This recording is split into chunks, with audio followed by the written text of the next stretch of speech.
Hi, can someone please confirm the audio and video is clear?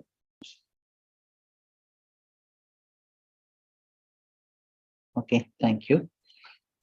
Yeah, welcome to the training course Terraform, Docker, and Kubernetes.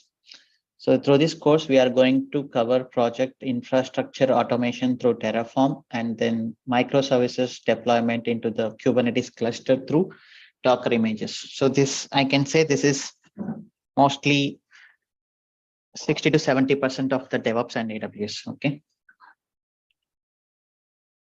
So today, since it's the first session, we need to set up the environment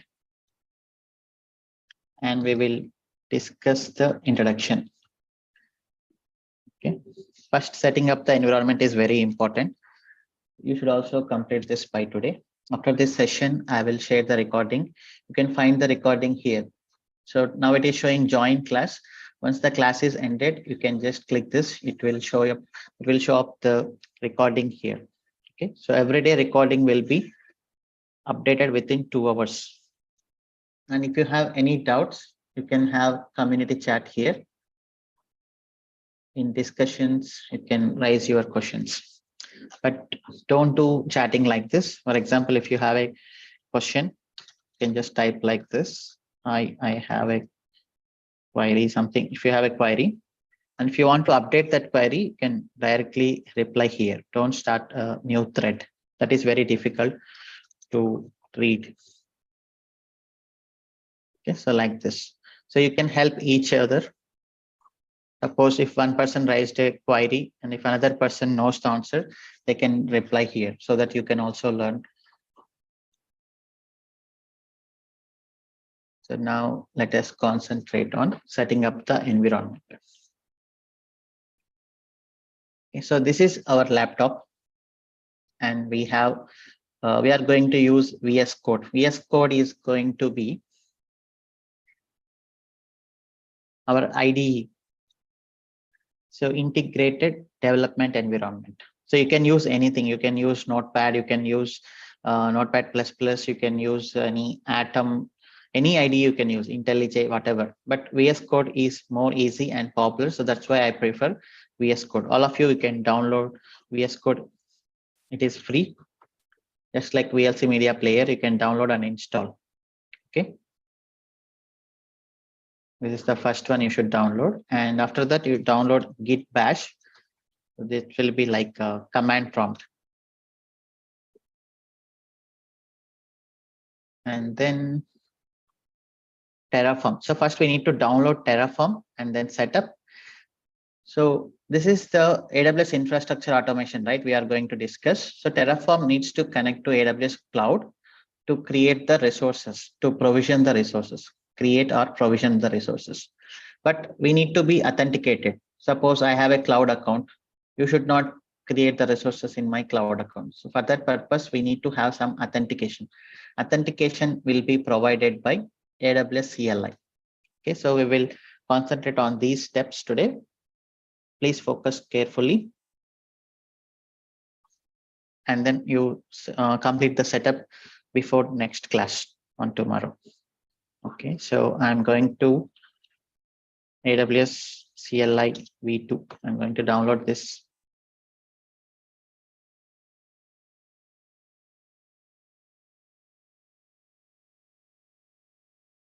Windows.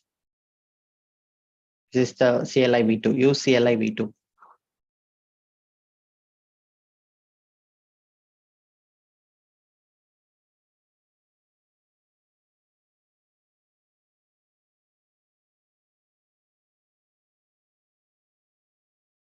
Just click next only, nothing much. Okay, so this will be installed and then Terraform download.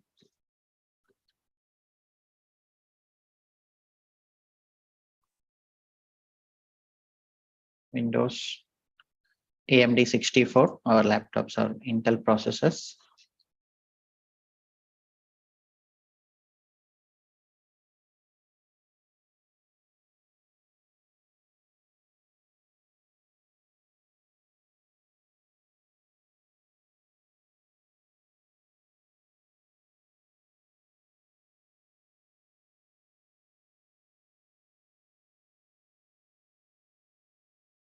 Okay, here I have a folder called softwares. You can keep it wherever you want.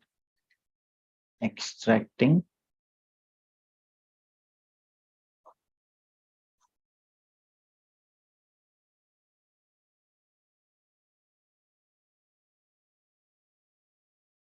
Terraform.exe. So this is the one. Okay. So once you download it, you cannot get the access directly. For example, git bash.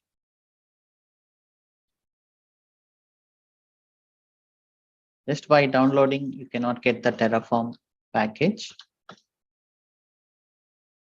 Oh, sorry. This is from the old one, I think.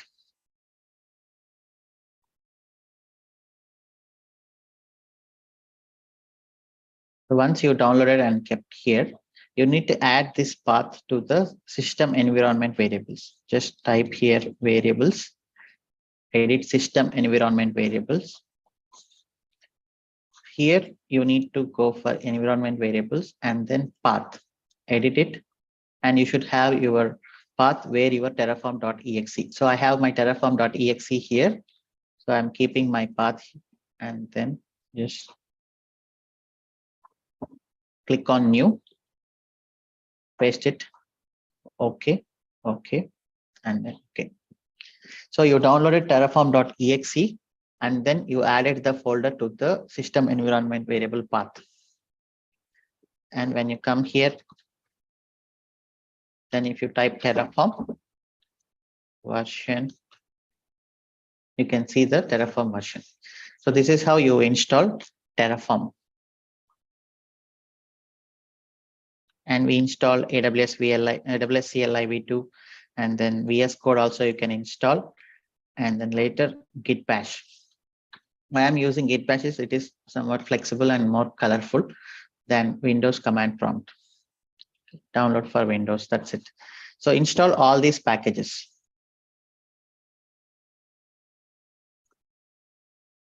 Okay, how this setup will work is you write your Terraform code in Visual Studio, and then you run Terraform commands. While Terraform applying to the AWS cloud, it will connect with AWS CLI for authentication purpose. Okay, so when you have your AWS CLI installed, you come here and then run a command AWS configure. Okay, so AWS configure, you need to provide the AWS access key and secret key. So log into your AWS account.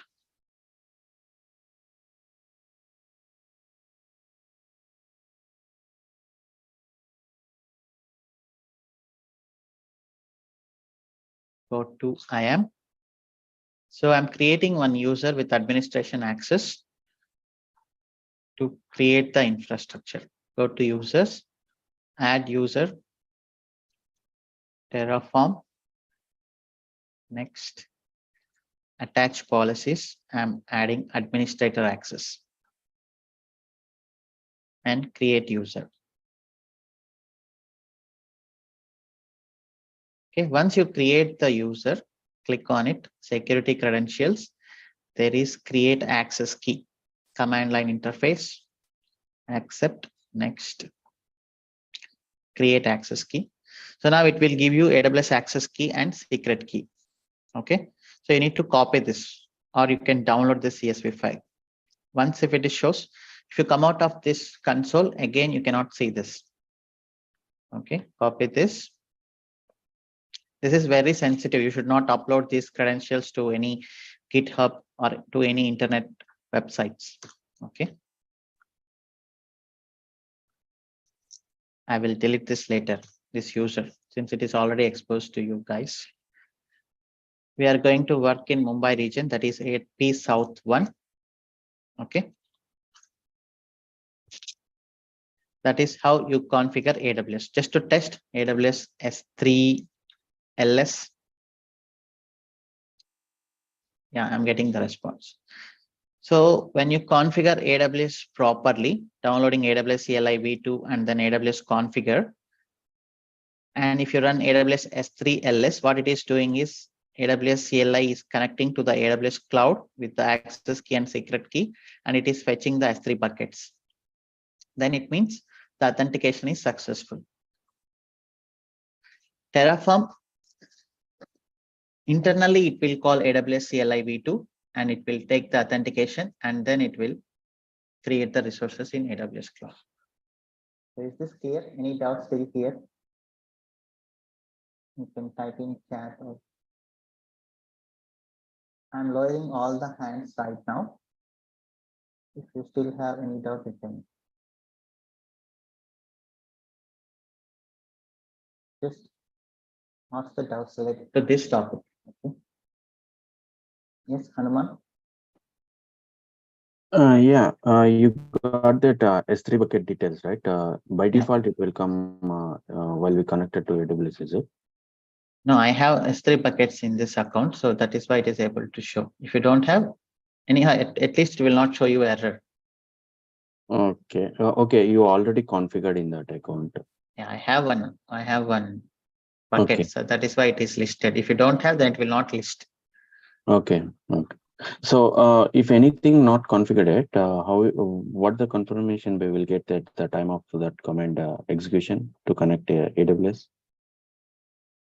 Yeah, For here. example, if you delete this, Yeah. then it will not show you error. Just it will give you no response.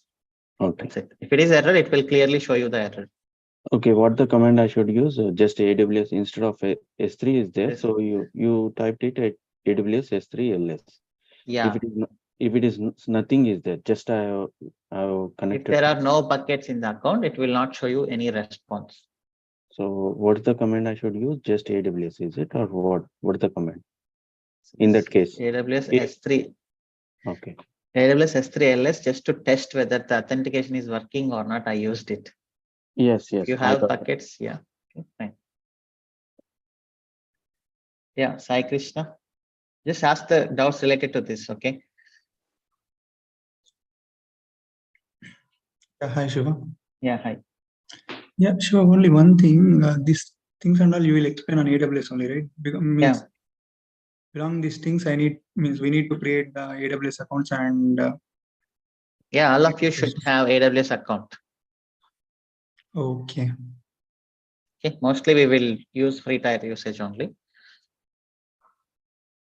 Okay, Shiva. Okay. Yeah, fine. So this is how we are setting up our Windows laptop to connect to AWS account. Okay. So now we need to understand why Terraform is very important, why Terraform is very popular. Just for today's session, I'm going to create one VPC. I'll create one VPC. I'll create private subnet. Before that, I'll create internet gateway, private subnet and public subnet,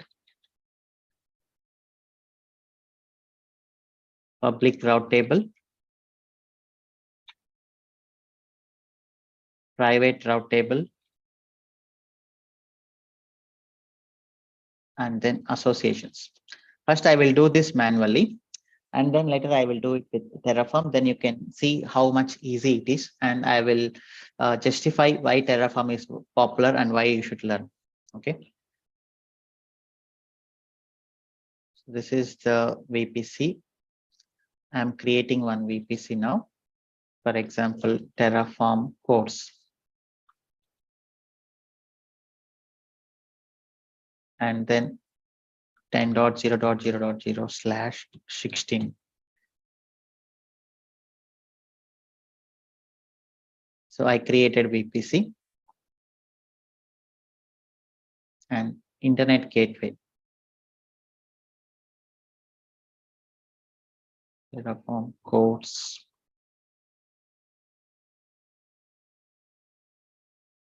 I will attach this with our VPC and then subnets. For Terraform course, I'm creating one subnet, public subnet.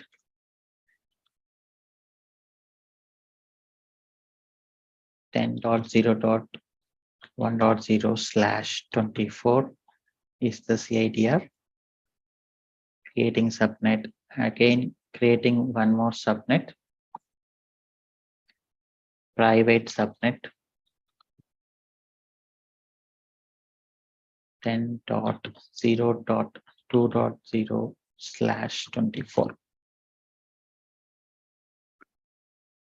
Okay. I created public subnet and private subnet. Route table I'm going to create, that is public route.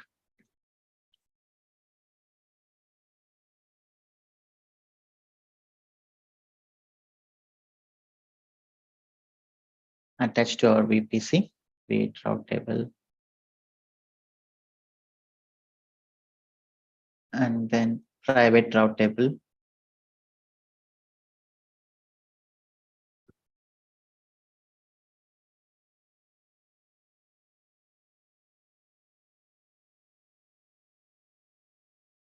Okay.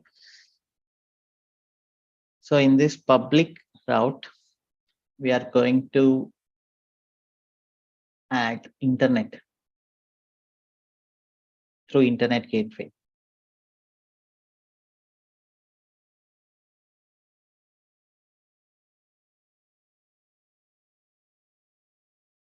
Okay. The difference between public route table and private route table is public route table will have the internet. Private route table will not have any route to the internet. So that is the basic difference. So when you create this two, you need to associate. Just by name public subnet, it will not become public subnet. Okay, you need to attach this to the route table, subnet associations, and here edit subnet associations. I'm adding public subnet to the public route table so that it will have internet access. Private route table,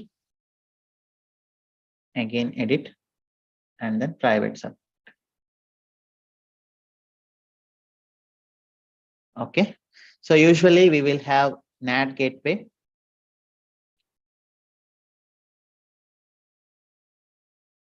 Terraform course. NAT gateway we will create in public subnet generally with one elastic IP address. Once this is created, then we will attach this to the private subnet. Okay, let me draw this. AWS cloud. So I will show you the difference. So what is the difference when you create manually, and then after that when you create with Terraform, what is the difference? I'll show you.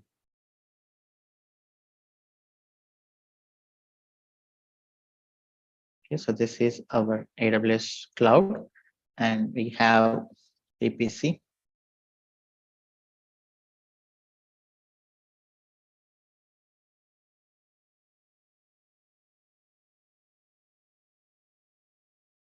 And we have internet gateway.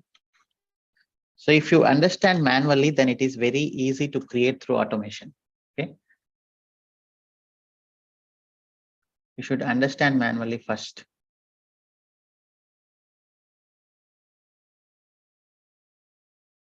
Public subnet.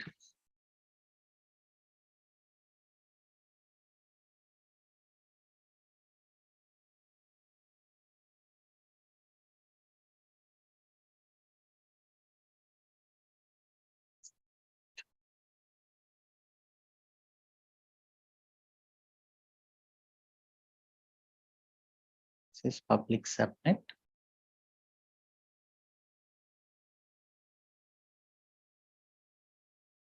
And we have private subnet.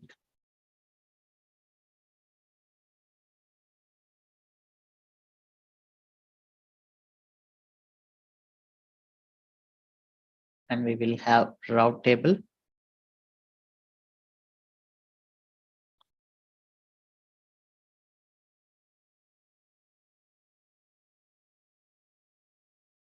This is public route table. This is private.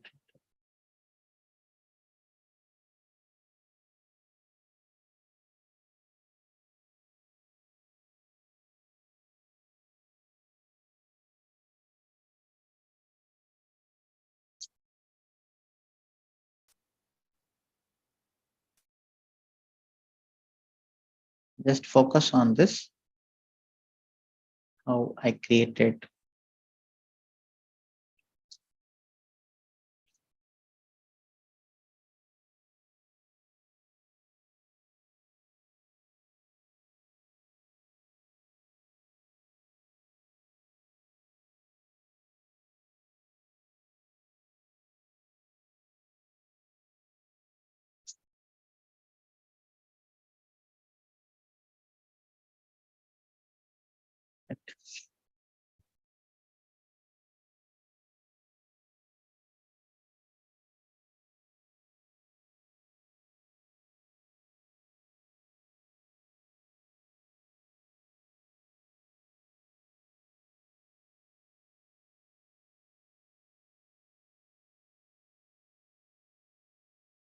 And this is connected to this route. Okay, I created VPC. I created internet gateway. I attached internet gateway with VPC, and I created one public subnet, one private subnet. This is public route table.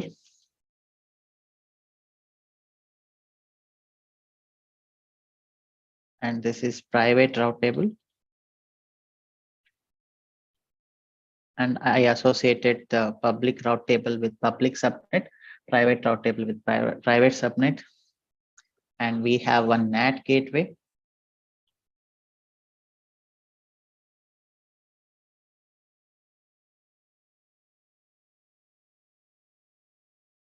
So NAT gateway, we will launch it in public subnet. So this is very important question in interviews, right? How NAT gateway will work. So NAT gateway, we used to launch it in public subnet, and we add it as a route into the private subnet so that it can have internet access. Go to route tables, and then private route table. Here routes, edit routes, add route, internet. But this is through the NAT gateway. Okay, so this is how the general VPC architecture.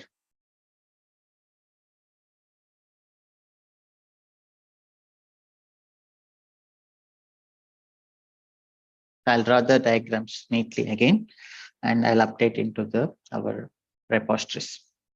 Since it's the first class, we're just discussing.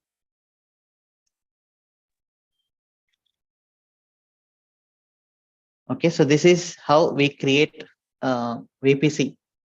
VPC, internet gateway, public subnet, private subnet, public route table, private route table, NAT gateway, all these things. So it took around 15 to 20 minutes time to complete this everything. Okay, no need to worry about this. Okay, this is I want to prove you how Terraform is useful, but you should know all these things, how it works manually. Now the same thing I will do with Terraform. So this is the code we have. We are going to reach this stage. You no need to worry about this. Okay, just I'm using it for now.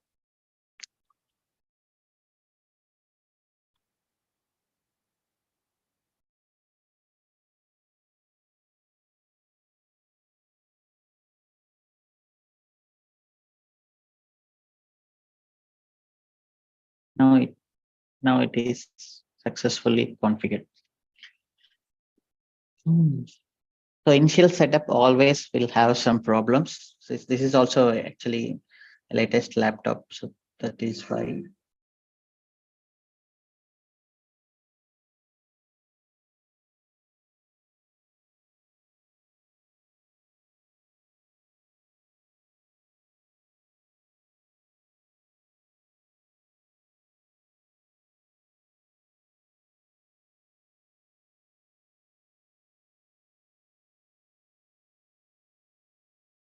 Okay, now it is done.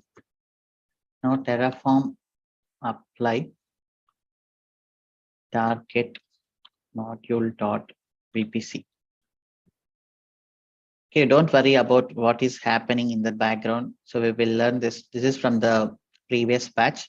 We have configured everything: certificates, load balancers, CloudFront, ECS, and then VPC, database, security groups, Route 53, everything we have configured. So I'm just running you to tell the advantages of Terraform.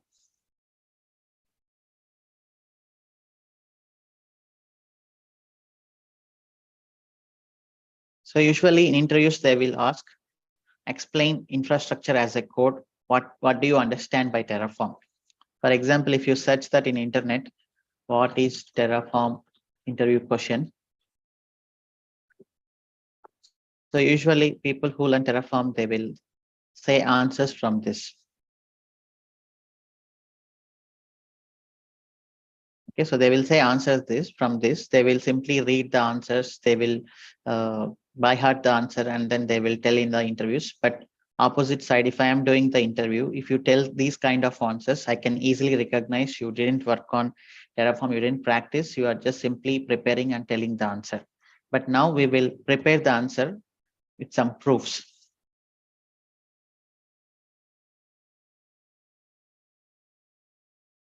So it is a single command it is doing. Now let us prepare the answer from what is Terraform and what are the advantages.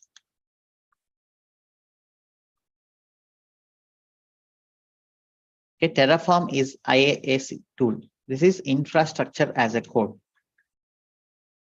Infrastructure as a code in the sense, I created the infrastructure here.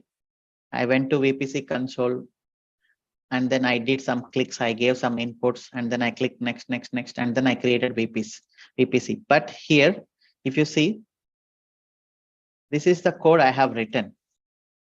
So the entire infrastructure, whatever I created manually, the same way I created here. Okay, so that is why it is called as infrastructure as a code. Infrastructure means generally, if you take any state infrastructure or country infrastructure, so the infrastructure means road connectivity, train connectivity, air connectivity, and then power resources, water resources. These are all coming under infrastructure. If you have proper infrastructure, then you can get a lot of companies to your country, to your state, then your country will become more developed country, right? Similarly, if you have proper infrastructure, then applications can be deployed very easily on top of the infrastructure. So this infrastructure automation we are doing through the Terraform IAC, infrastructure as a code. Now the first advantage here we have is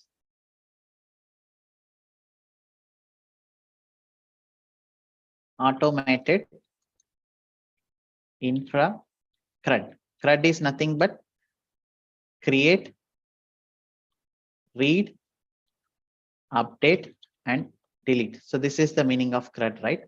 So you can create the infrastructure automatically just with the single 2-3 commands. I created the infrastructure. Now you come here and then see we got the one VPC and we got some subnets, database subnet, private subnet, public subnet. We got some route tables. We got internet gateways, and then we got elastic IP. I created through the code now, and then we got NAT gateways. This is the NAT gateway I created now. So all the associations are also done. If you check here, timing, private, the associations also done automatically. So Terraform can clearly automate the infrastructure automate the infrastructure. So within minutes, you can create entire infrastructure. Okay. And reading. By seeing here, for example, if I ask you to tell me about your project infrastructure, what you have to do, you have to go to the console and you should understand, okay, I have one VPC, and you go to the subnets and you will understand Okay, I have two subnets. You come here and you will understand I have two route tables. So AWS will have thousands of services. How do you know how much infrastructure you have? It is very difficult to go through the console and then check what are the resources you have. But in Terraform, you can see here, by seeing this, you can say these are the private subnet, these are the database subnets, and in the code you can generally see that. For example, I'm calling this actually. So this is our module.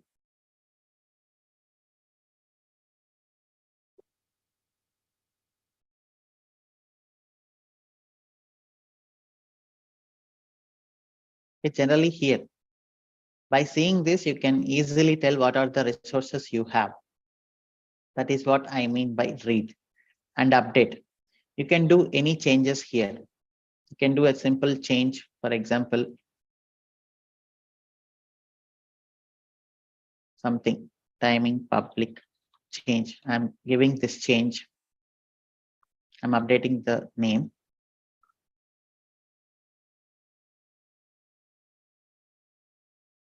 And then you apply. Don't worry about these commands, all those things. We will anyhow learn this from tomorrow.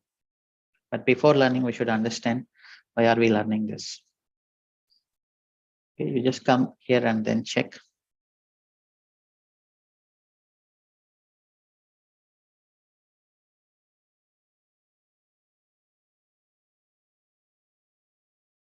It immediately reflected. Okay, so updating the infrastructure is also very easy through Terraform, and you can delete. I can delete it at the end. Okay, if you just give destroy, then it will delete within minutes. So this point you should mention: automatic infrastructure creation, updation, deletion, and you can read at any time what are the infra resources you have. So this is the first point. And then version control. Version control is the main advantage. Now my infrastructure is this one. If your client asks you to change something else, then you can create here and then you will push it to the GitHub like this.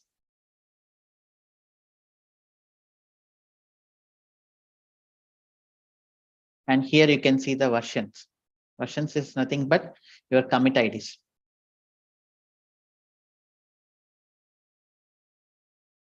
Okay. So you will have all the history of your infrastructure. For example, you are at this stage right now. And if your client wants to go to the previous infrastructure version, then you can immediately restore to the previous version. Okay, so that is the main advantage.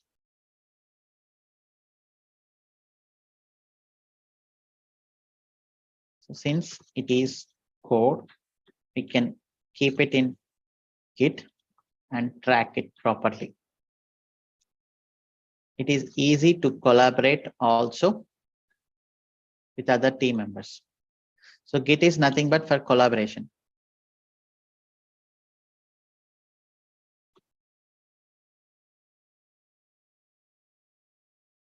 You can maintain versions of your infra. Okay. So this is another advantage. And then consistent infra, I can say.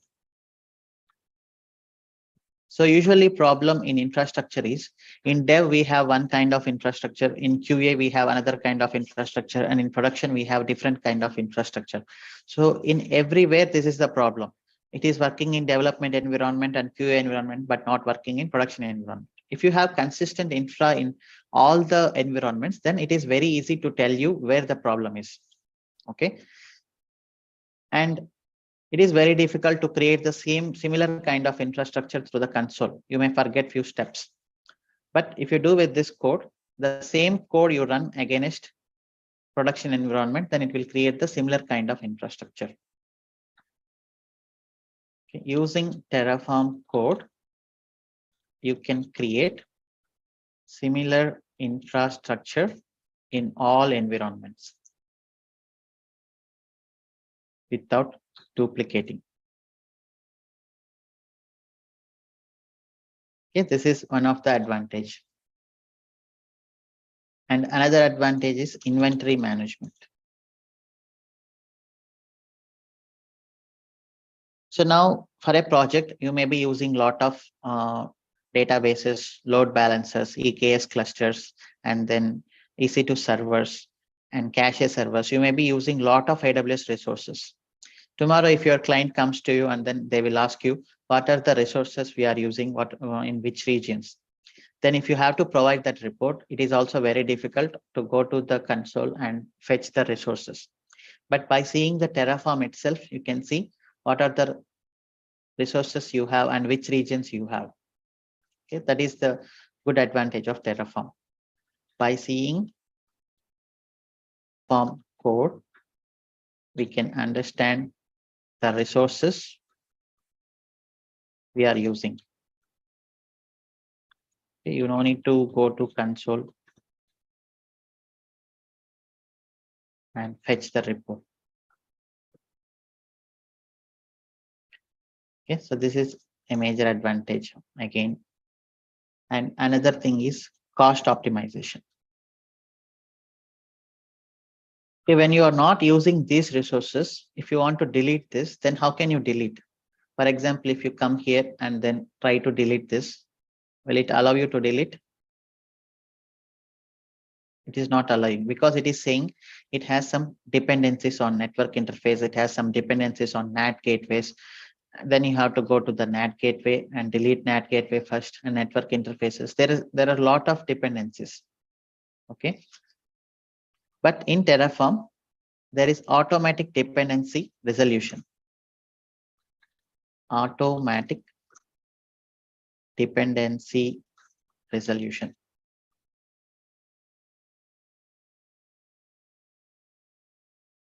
So just say this again. I want to delete this VPC, but it is saying you cannot delete, you have some dependencies. Now I have to go to each and every dependency and read out and delete this and then coming back to the VPC and delete.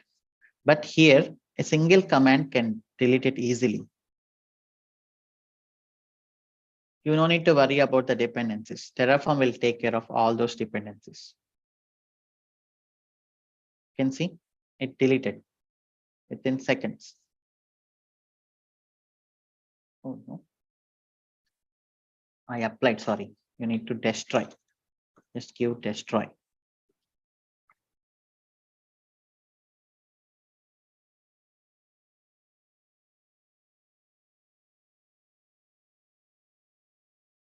Just give S.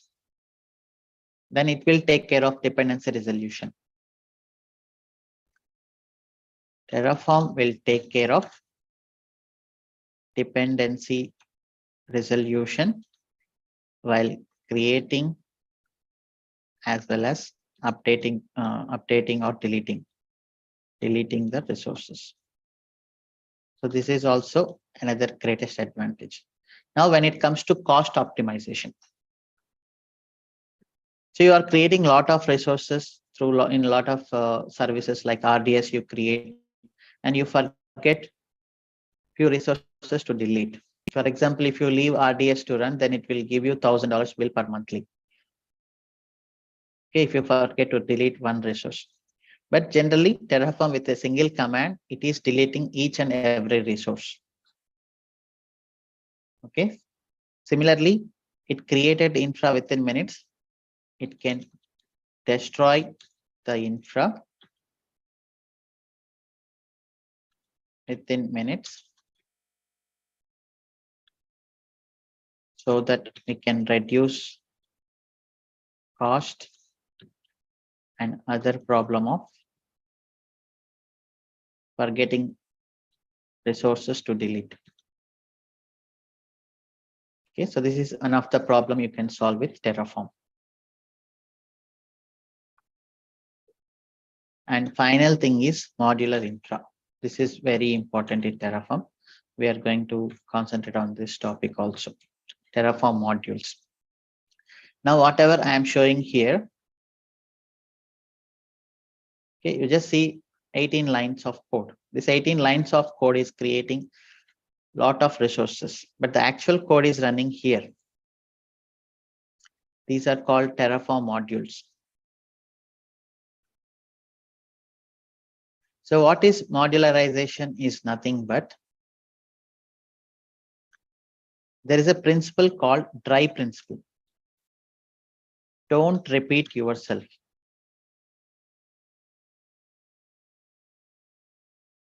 Okay, it means there is project A. They create some Terraform code.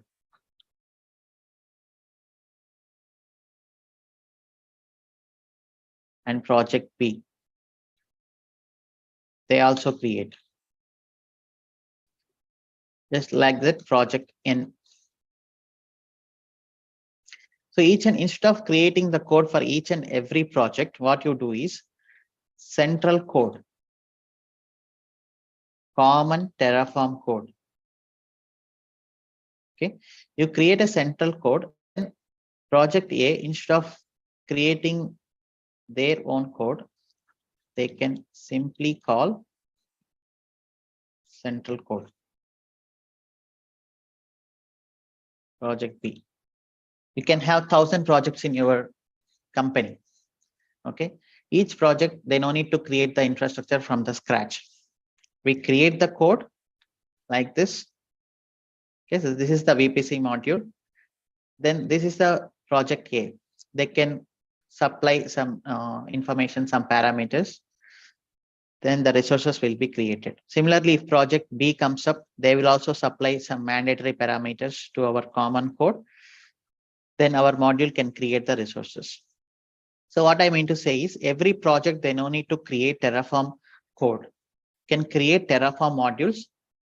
A single Terraform module can be used by your all projects in your company. So that is called modular infra. Nothing but code reuse. Code reuse. You can have Terraform modules created, any number of projects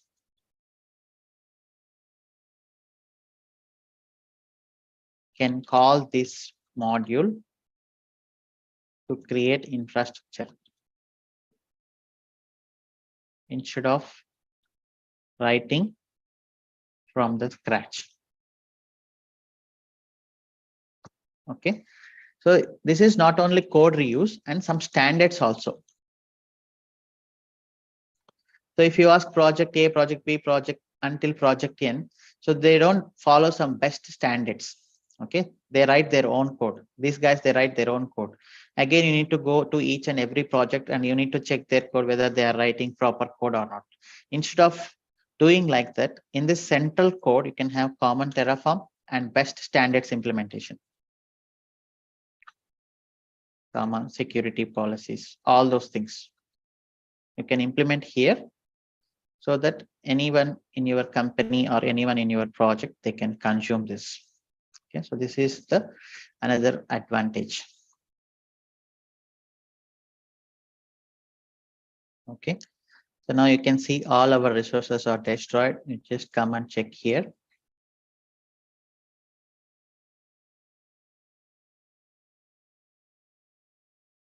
There is no resources we created. Okay, so these are the greatest advantages. So if you are able to tell the answer like this in your own words, how you will get it this kind of answer if you practice properly daily, whatever we are learning here, if you practice it, if you write it with your own hand, and if you practice multiple times, then you will get more confidence to tell the answer like this. And then there will be no other questions. They can be easily convinced by your answers.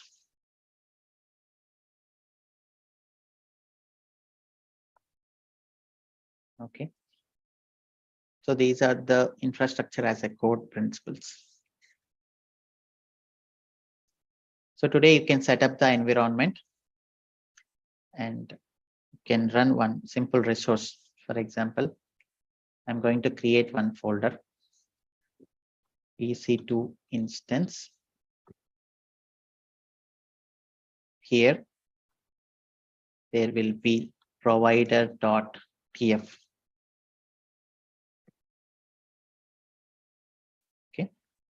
So what is provider? Terraform providers. Okay, Terraform is infrastructure as a code. You can create AWS resources, Azure resources, Google Cloud, and other cloud, Oracle, Alibaba. You have many other things. Okay, Terraform can integrate with anything, not only AWS cloud, anything. You can create, you can develop providers of your website, then Terraform can integrate with that as well. Okay, not only cloud environments, other software also. For example, it can integrate with GitHub as well.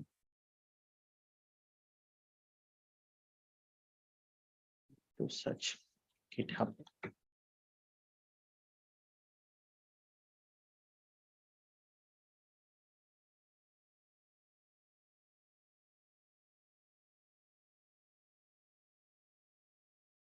Okay, it can integrate with GitHub as well.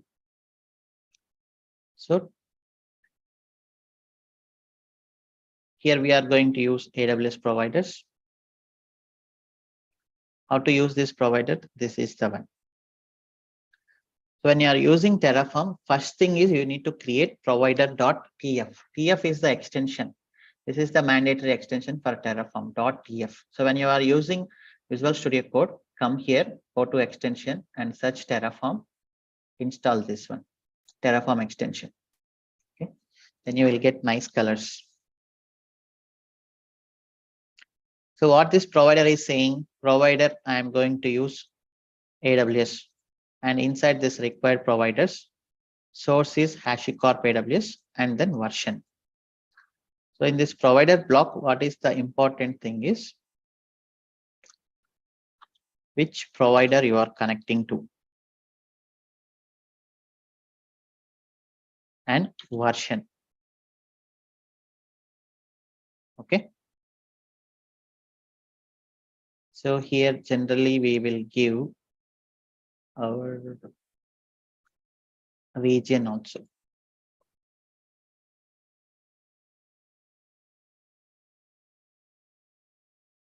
Okay, we are going to use AWS provider, and then the source is HashiCorp/AWS. Version is like this, and region is like this. Now I want to create EC2, EC2.tf. So it is always good to create a separate file provider.tf. Okay, and in EC2.tf, so we are going to use Terraform documentation only. Terraform EC2.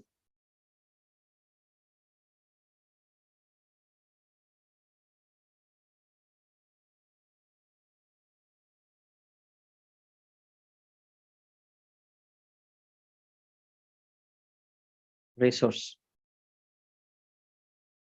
So we are creating resource. And what is this? AWS instance. AWS instance is nothing but AWS EC2. And you have to name it. This name can be your wish. Okay. And that's it. This is the syntax. AWS instance is nothing but AWS EC2. And you have to give some name. It can be your wish, but we will also discuss what are the best standards to give the name. Now here, when you are creating EC2 instance,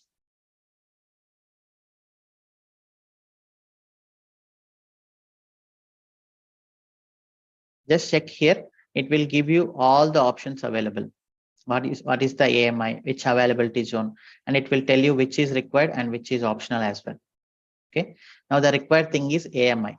AMI is nothing but which AMI you want to use. So for any instance to create, what are the things you need to select? OS, CPU, RAM, and then hard disk storage. These are the things, right? So you come here and you give some name and you select your AMIs. Okay, we are going to use, for example, AMI, this one. This is the AMI ID.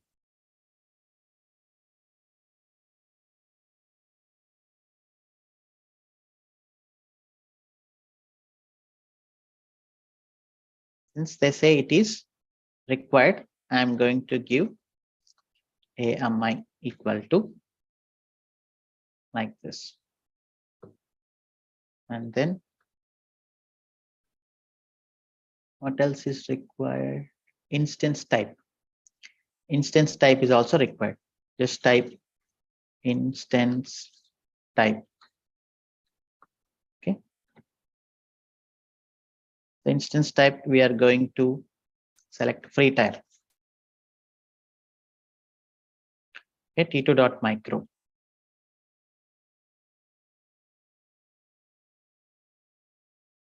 Okay, that's it. These two are the required values. Everything else is optional.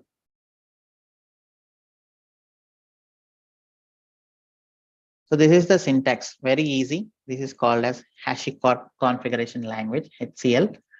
You are saying, I'm going to create a resource of type AWS instance. This is nothing but EC2. And you have to give some name, give the mandatory parameters, just like when you are creating the instance in UI, you have to select the AMI, you have to select the instance type, all those things. Remaining are all default parameters. So now you need to be in the path where you have the provider.tf and other TF files. Okay. So here I have ec2.tf, provider.tf, right? So you need to run your Terraform commands here. Otherwise, Terraform command will not work. For example, if you run Terraform command here, Terraform init, it is saying Terraform is files are not there. Okay, you should be inside the directory where you have the Terraform files. Terraform init is the first command. So what Terraform init will do is Terraform init will connect to the AWS provider. So it will read this provider information and then it will download.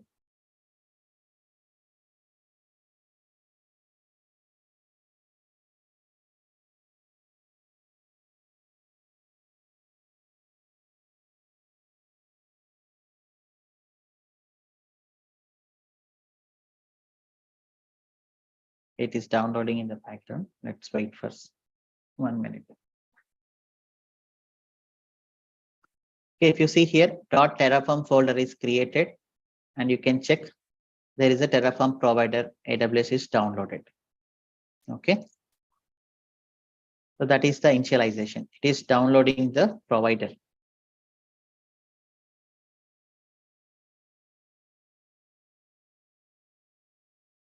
Once the init is done, then you can go for Terraform plan. So Terraform plan will not create the resources. It will give you an idea of what resources it is going to create. It is saying, I'm going to add one resource. And this is the information. Okay. So now Terraform apply.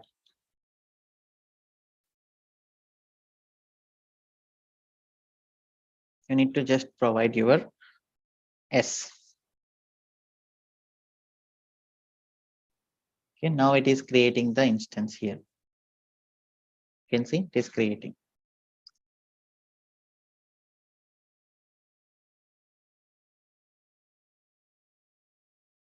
So it will take 1 minute. So the commands are Terraform init to download the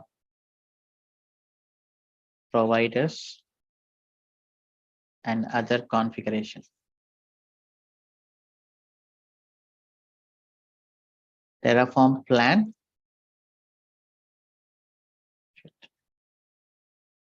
Will not create the resources. It will give us an idea of what it is going to create.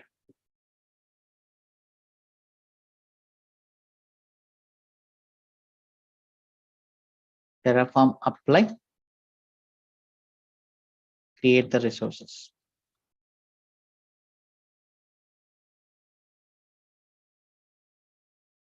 Okay, it is saying it's done. You can just come here and running. Now to destroy, Terraform destroy. Instead of saying as you can just give auto approve.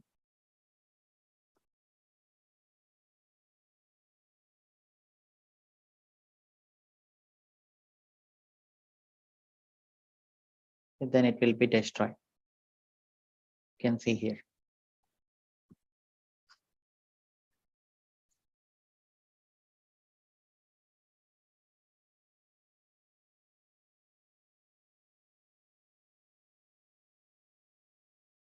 Okay, you don't need to worry about the one I used, this one. Okay, just for the demonstration purpose, I use this.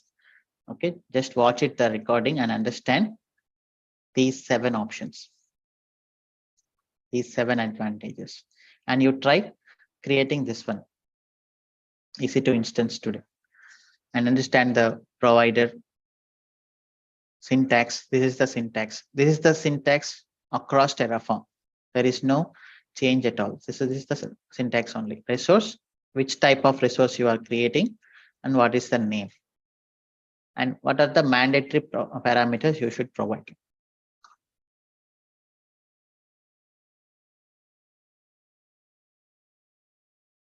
Okay, we can stop till here today. So let us take a few questions. Harish Reddy, you have some question? Yeah, hi. Your voice is very low.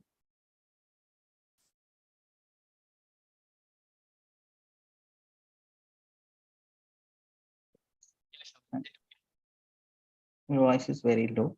You can type. Srinath, you have some question? Yeah, is it okay now? Yeah, it is okay now. Yeah, tell me. So how can we learn to write the Terraform code? Is it YAML or is it something different? No, it's not YAML. This is the syntax I was telling you. Very simple And, syntax.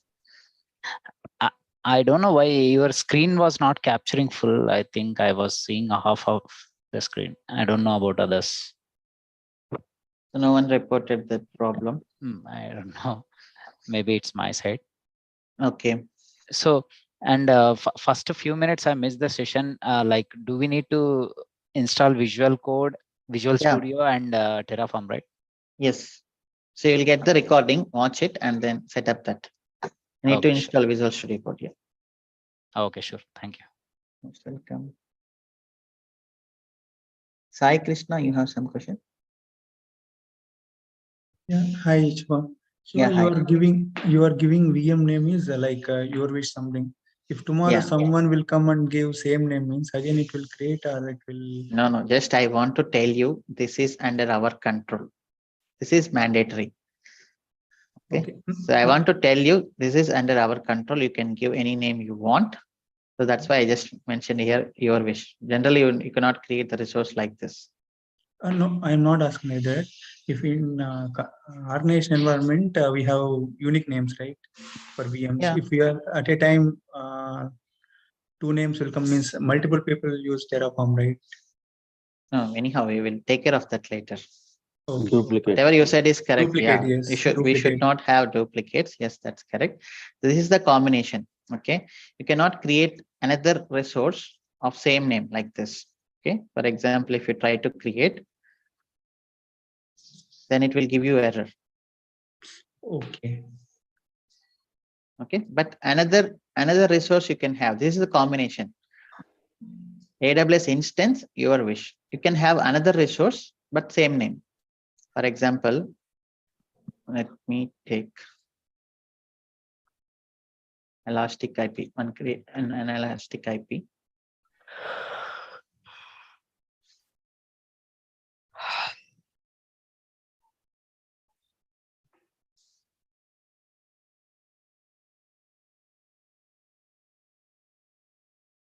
If I give same name, do you think it will work or not?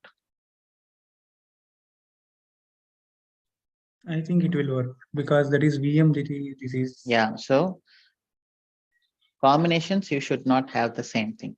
You should not have another resource of AWS instance with the same name. Okay. This naming best strategies, anyhow, we are going to learn. No need to worry. And second thing is you are using GitHub, right? Git. Yeah, I'm going to use GitHub. Yes. No. You are running commands, and which command prompt that is? This is Git cache. You can use CMD also. Okay. But this is more colorful. That's why I'm using this. Oh, this is also freeware, right? Yeah, it is free. And one last thing, what is the difference? Means I am not much familiar in AWS. I am working on Azure only. May I know the difference between Internet Gateway and NAT Gateway? NAT gateway is like your private instances. They cannot have internet connectivity, right? Private means you don't have internet connectivity. Yes. So others, for example, RDS. Public cannot reach your RDS instance, correct? Yes. So this is private, but your RDS needs some updates.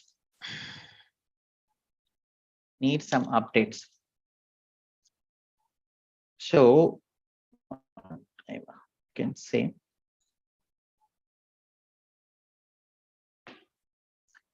so this is your RDS, and users cannot reach directly to your RDS because there is no connectivity. So this is not possible actually. But your RDS needs to contact internet to pull some updates. Okay, for example, That time proxy this is server the was internet. available, right? So proxy server is old one. Okay. NAT gateway is the latest one. Okay. This is also proxy functionality only. This private subnet connecting to internet through NAT gateway. You can call this as proxy. Okay. If you create proxy server, who will manage that proxy server again? Proxy You have to manage, right? Instead of having another proxy server, proxy team, and all the knowledge, AWS is giving you one service, that is NAT gateway. Okay. How about Internet Gateway? That is just like modem. Okay. If you are well assured in internet gateway, Yeah. similar service in Azure.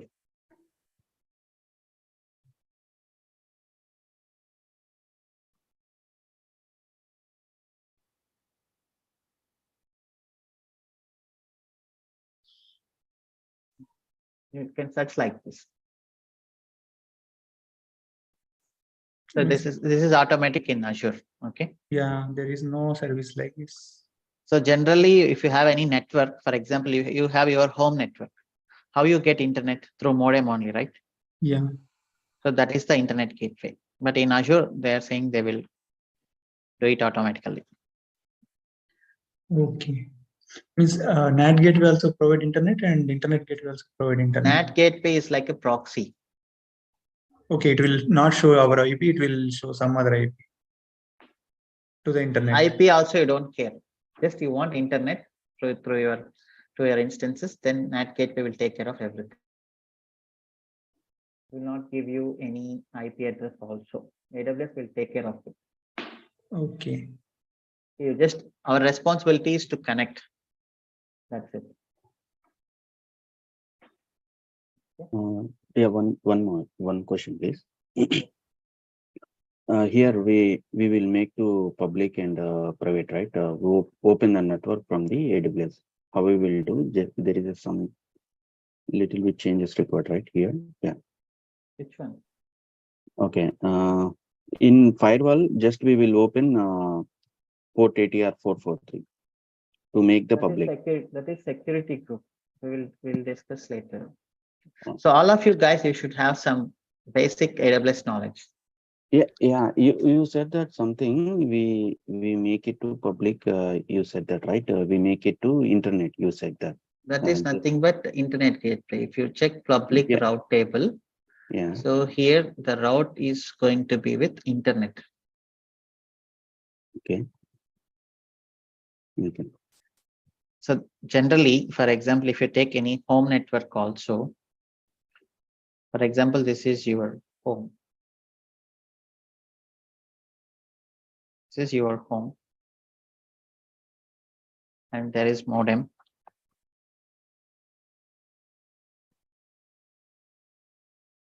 Your laptop's connected to modem. Then what do you say? Your laptop is connected to internet. Right? Yeah. So another laptop It may not be connected to the Wi-Fi. Then what is it? It is private. So outside guys, they don't have access to this. Yeah. Okay, Yeah. but you can make a connection between these two. Right? Yeah. You can create one network between these two. Yeah. Yeah. Similar. So internal, okay, intranet something you said that like. So you can say this is intranet. Yeah. Okay. I think misunderstand in the previous case what you said on that route table. You make it active those IPs. I thought that it is something open to the public something. Yeah. Now you got it right. Yeah. Premnath Reddy, you have some question.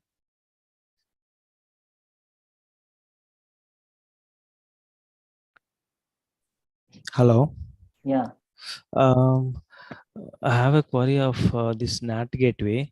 So you are using a NAT gateway. Instead of using NAT gateway, we can use NAT instances. Can I NAT use it? gateway is the advanced version of NAT instance. Okay. So basically, it is useful for we are creating any private route tables, so we can use NAT instances. Yeah, you can use NAT instance or NAT gateway. Okay.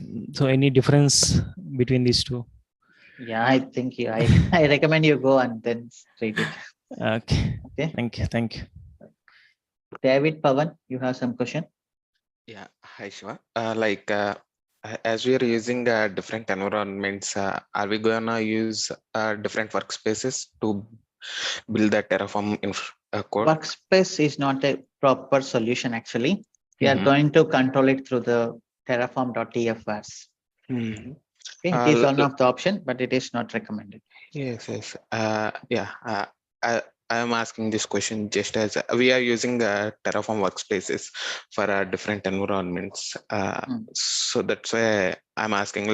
Here also we can use different. Yeah, I'll show workspaces. you 3 ways: using Terraform workspace, using separate code base, and using Terraform.tf vars. Okay.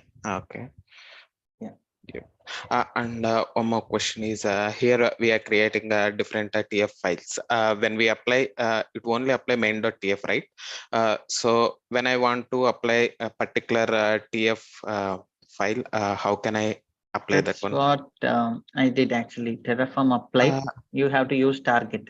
All that these one options we will is- discuss in future sessions. Yeah. That one is only for modules, right? Target option. No, it will work for resources also. Okay. Okay. Sure. Yeah. So anyhow, you are telling advanced concepts. No. We'll discuss slowly. Yeah, Okay. yeah, sure. Yeah. Right. Lalita, you have some question? Yeah, hi Shiva. Yeah, hi. Actually, in the providers to TF, we are giving like a region name also, right? Like if I am having like multiple regions, suppose my client he is having like 3 regions. So in that case, like how the same infra it has to be set up, but like can we give? You can do like this. You can create another just give another block, DS, and here wherever you want. For example, ACM here. I want it in US East. So in this resource, you can provide which region you want. Okay, we will see this. We will see these options. Okay, you can create resources in multiple AWS accounts, in multiple regions. You can do any way.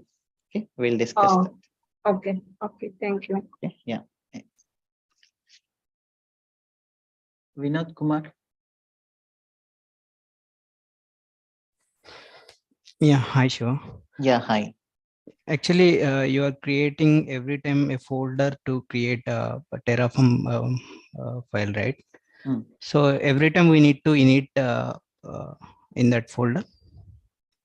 Folder is good, right? Instead of, for example, here why I have multiple folders instead of having everything in single folder. So that's for maintenance purpose.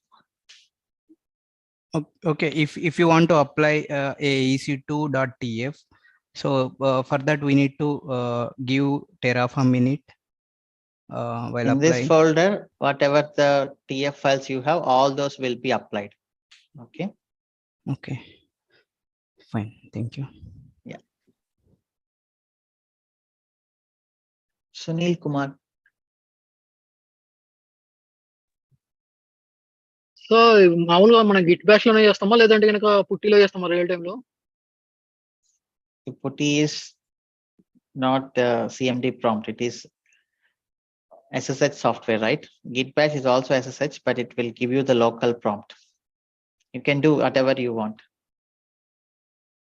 But small on real time projects also putty or git bash also same. See, that doesn't matter, bro. This is a simple running command. Okay. Putty is for purpose. So you need to understand why we are using putty. Putty is not for this purpose actually. Putty is to connect to the Linux servers. Okay. So this one is like command prompt, just like Windows command prompt. Okay. This Okay, command prompt is local, not server. Okay. Yeah. Okay. Radha, you have some question? Yeah. Hi, Shivagaru. So, Yeah, so when we apply Terraform destroy, it will delete the instance, right? I mean, any resource. So Yeah, will it can delete. will it delete all the dependencies too? Yes, that's what I have shown earlier, right? It deleted everything. Yeah. Not only the resource, all the dependencies. Yes, It will everything it delete. Yeah. Okay. But while creating, say, if I'm creating the VNet, but I didn't create the resource before the VNet. You said it will create the dependencies too. We don't need to worry, right? While creating as well as destroying, it will take care. Yeah, it means while creating also, for example, dependency means what? You have two resources, one and then two. Before Yes. creating two, you must create one. Yes. So generally, if you keep this one and two in TF, a single TF file, okay. Okay. Ideally, actually, what you should do is, while, for example, if you do with this order, 2 and 1, Okay. when it is running, it should give an error. Correct? Yes. Because 1 is not there. But Terraform, while creating 2, it can intelligently understand I should create 1 first, and then it will create 1. It will search for one first resource in the entire TF file. Yes, correct. Okay. If it don't find, it will give error. If it Correct. finds, it will create. Okay. Yes. Okay. Okay. Yeah. Nash, you have some question? Hi. Hello. My question was clarified actually. Oh, nice. If you don't mind, just a general question. I was into Azure actually, so Azure Cloud. I'm aware of good knowledge about Azure Cloud. Okay. So how much AWS I need roughly, like AWS? Actually, Terraform is independent, right? Yes. So it has a lot of providers. So while learning Terraform, what you should understand is Terraform syntax and Terraform provider. And there are a lot of Terraform concepts like variables and then parameters, variables, and then data sources, locals. All these things are Terraform concepts. If you know Azure concepts very well, then whatever I am doing with AWS, similarly you can do. For example, what is the equivalent service for VPC in Azure? VNet. Okay, VNet creation using Terraform. The syntax is same. The Terraform concepts are same. Just you can see this is how, like, same Terraform provider, right? Same kind of resource. But these things will change. You should have that knowledge. So what is the type and what are the parameters? So you can get these things from Terraform documentation. Okay. Terraform VNet.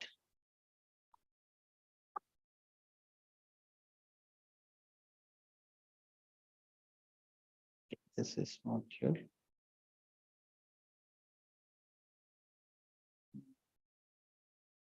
The names of the services will be different.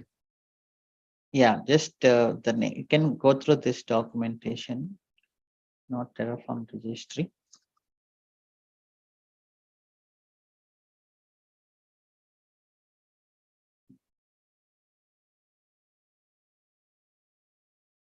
You can search here.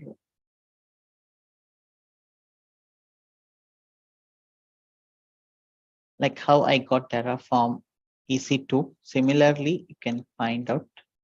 Wait, I'll show you. How can you exactly write the resource?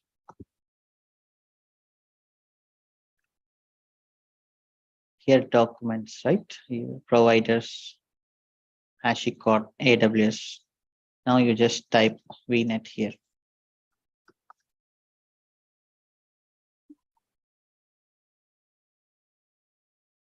This is Google.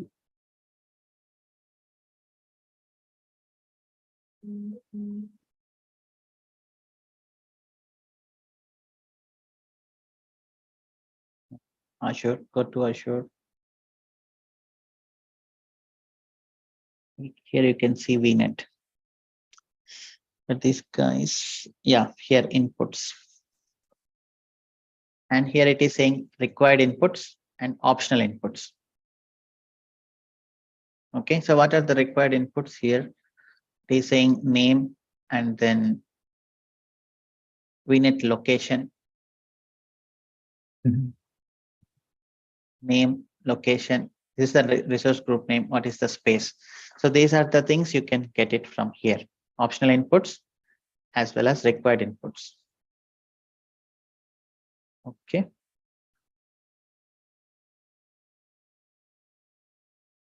Yeah, that's how you can search this documentation. Slowly you will understand. It's simple, but need to understand the See, you can find any internet resource by seeing this. If you know the syntax, you can easily understand this parameters, right? Yeah. So in this Terraform course, you concentrate on how to use Terraform variables, how to use providers, how to use locals, how to do the module development. Then automatically you will understand. Okay, there is no cloud dependency for Terraform. You can use single Terraform code for multi-cloud also, right? Yes. So Azure guys who are here, just focus on this right for now. If you're practicing AWS, it is not very difficult. You just go and read the service. You know the concept already. Either AWS or Azure, cloud concepts are same. Just the terminology is different. Okay. Thank you. Final question from Parasuramudi.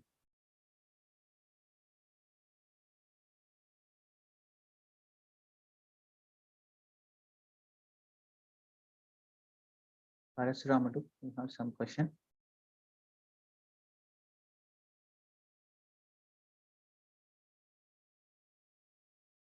Okay. Sivakumar Akella. Marnath Reddy. Can you hear me, Shiva? Yeah. Yeah. So do you have any plan like when we are going to learn what and all, like for the course? Yeah. So that's what I have here. Okay. You can check this. So these are all we are going to learn. Like I cannot exactly prepare the plan. So first day, second day, like that, because these are the live classes, right? Okay. Everything is not in our control. Fine. This record, okay. But Yeah. anyhow, we are going to complete all these things. Every day I'll create the class. Just before 5 minutes, you log into the website and you'll see the join class button. Okay. And then that Docker and Kubernetes will be taken care later. After Terraform. So once the infrastructure is ready, then we can go for application deployment. Okay. Okay. Got it. Yeah. So yes. Shiva, sorry, you had called my name, so I was just Yeah. Please. Yeah, I have a simple question. So you have detailedly explained all the advantages of Terraform, But any disadvantage of Terraform which one has to keep in mind? Terraform disadvantages, or there is a learning curve. If you are AWS expert, if you want, you can directly go and then create the resources, right? But if you want to use Terraform, first you need to know the Terraform concepts, and then you have to look into the versions. Just like your code. If you are a Java developer, what is the disadvantage of being Java developer? So every time you need to do some releases, every time you may get some defects, you need to clear those defects, all those things, right? So sometimes you feel, maybe very rare case, it is very easy to create the resource in console. Okay. But it takes some time to write the code. But once you write the code, then that's it. I don't say there are disadvantages. If you compare with any other tool like CloudFormation, so there may be some disadvantages. Okay. So definitely Terraform is popular. Everybody is using Terraform because of more advantages. 99.999% of these advantages. Right. Thank you, Shiva. Yeah, thank you. So that's all for today. I'm stopping here. So all of you, for today, you set up the environment and create the EC2 instance and just understand these advantages. Okay, we are going to prove these 7 advantages throughout our course. Can we please get this text? Yeah, I will create repo and then I will post it to you. Thank you. Okay, yeah. Bye. See you. Thank you all. Tomorrow. Thank you. Hello, Good night. hello, Bye-bye. Shiva garu. Yes, One yes. small question. So, do we need to configure anything in Git Bash to understand Terraform commands? No, it's just like CMD prompt. Install Git Bash and then search it here. That's it. Okay, no. Okay, just we need to go to that directory and that directly we can. Yeah, enter why I'm Terraform using commands. Git Bash is here. It is like mini Linux. You can use Linux commands. So that's why.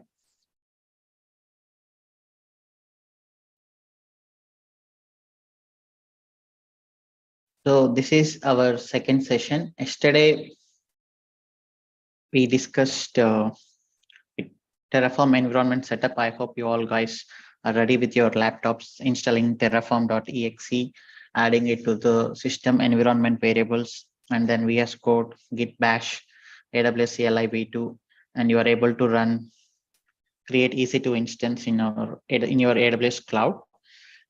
And then we have discussed why Terraform is important, and we created one VPC manually, and then we created VPC through our Terraform. So then we discussed many advantages of it: version control, automated CRUD, and then inventory management, cost optimization, and few other advantages.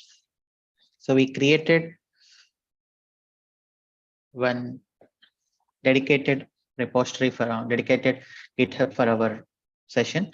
So I am noting down all the documentation and repositories will be maintained here. If you see here, so I have configured everything. Okay. And then in this session 1, we have created one provider.tf and then ec2.tf. So we are using AWS. So this is AWS provider. If you use Azure, you can use Azure provider. And here we just tried creating EC2 instance. Okay, so this is what we discussed yesterday.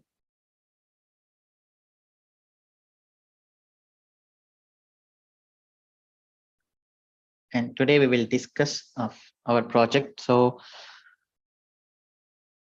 all of you can take 5 minutes time to discuss this project, to go through this project.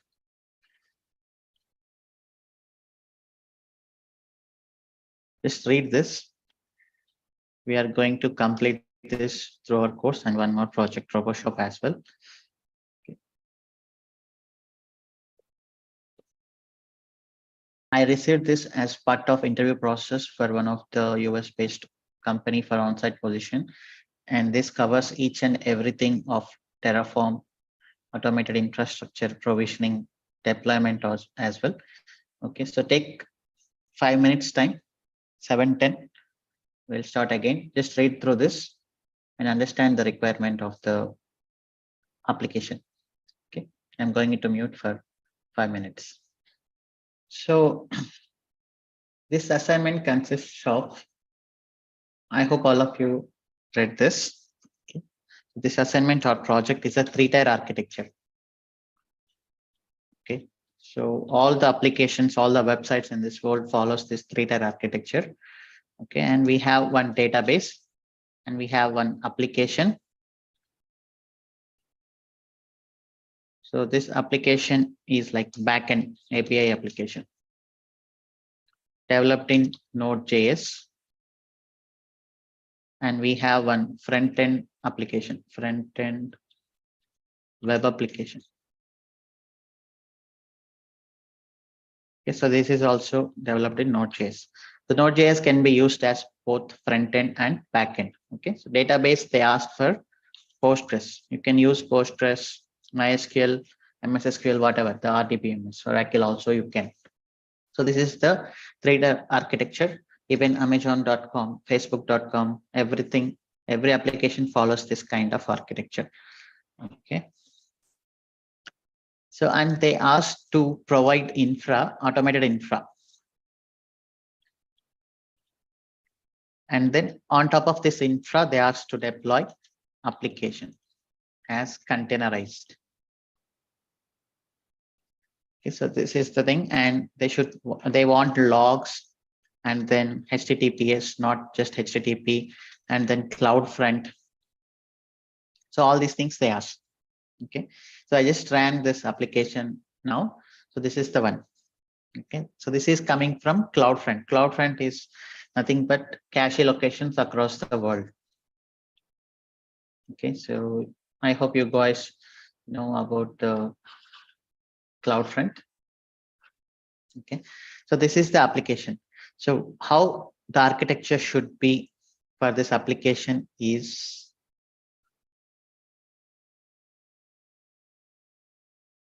so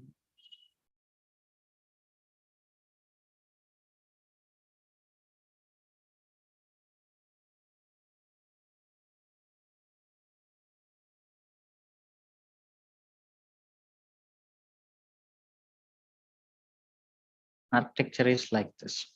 Okay, so we have one AWS account, and inside AWS account we have Route 53. So the Route 53 is,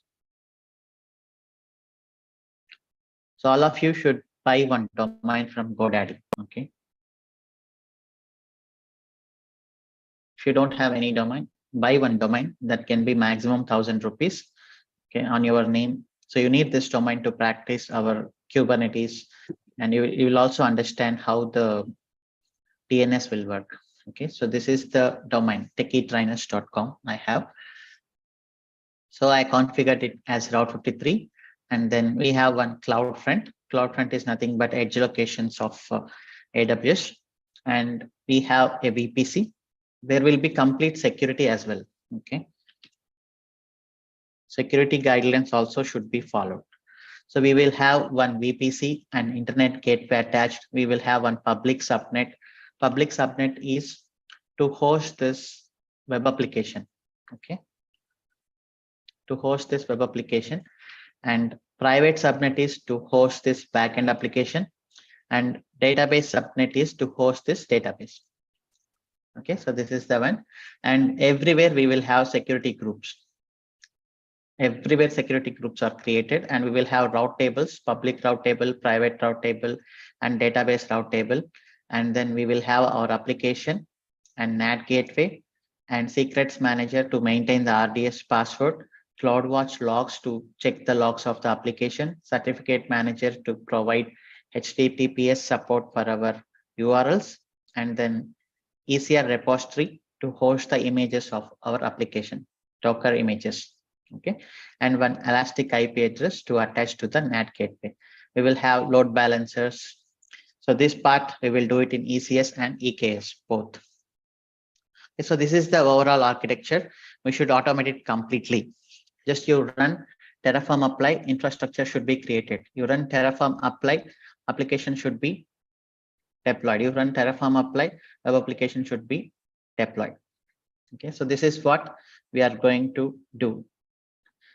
Either it's a small application or big application, infrastructure is always same. For example, if a country and state infrastructure is very good and completely automated and very nice infrastructure, if a state or country will have, then you can deploy small companies or larger companies. Okay, but your infrastructure should be good. So this infrastructure can support a simple application, a big application, whatever it is. So this is what the project we are going to do. So for anything, you start any project, a small project or big project in your company, first thing is the first and foremost thing you do is network setup. Okay, just like in your home, whenever you buy a home and whenever you move to a new home, first thing you check about is the internet connectivity to your home, right? So you will call some internet providers, they will come, they will install the network and they will provide you internet, and then they will give you username, passwords. Then you connect all your laptops and mobiles to the network. Then only you can start. So similarly, when a company or project is started, first thing we do is network setup. Okay, so that is nothing but VPC, virtual private cloud. So this is same like our on-premise data center. Okay, virtual private cloud is the isolated network in AWS. Every VPC have complete virtual private connectivity. You can host your applications, you can create your firewalls, you can host your servers, databases, cache servers, each and everything you can do it in this VPC. Okay, so first thing we should create VPC. So yesterday we created manually. Now we will create the VPC through Terraform, and then we will learn the Terraform concepts. So in this course, we have two things. One is learning Terraform concepts. Just to learn Terraform concepts, you don't need to take this live course. You can take any Udemy course. They will teach you what are the Terraform concepts like variables, and then count and count index, locals, data sources, functions, provisioners,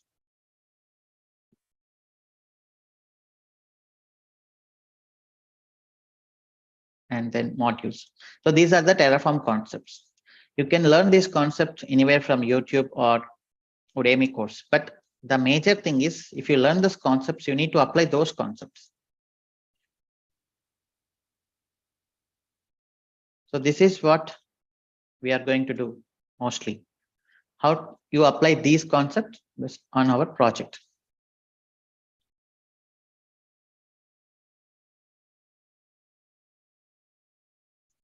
So what we do, we will be learning these concepts and applying those concepts on the project. Okay, if you do this very well, then you take, if you are joined in Facebook also, the same procedure. So first we will create VPC, and then while creating the VPC, we will learn all these concepts. Okay. So I'm creating one folder, that is VPC. Okay, first thing whenever you do Terraform is to create provider.tf. Okay, so let us get the provider, Terraform AWS provider.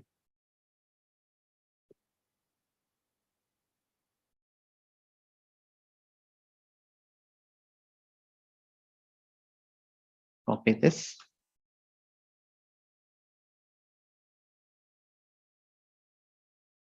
Region, we are going to use Mumbai region, AP South 1. Okay, so this is the provider configuration. When you do provider configuration, then what you have to do?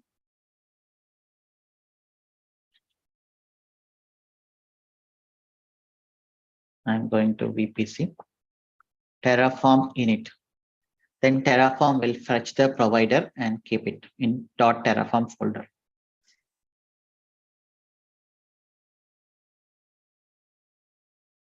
So one thing you should be very careful is you should have your Terraform git ignore if you are using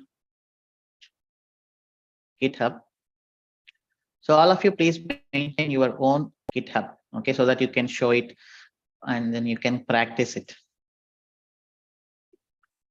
So first thing you should do is create .gitignore.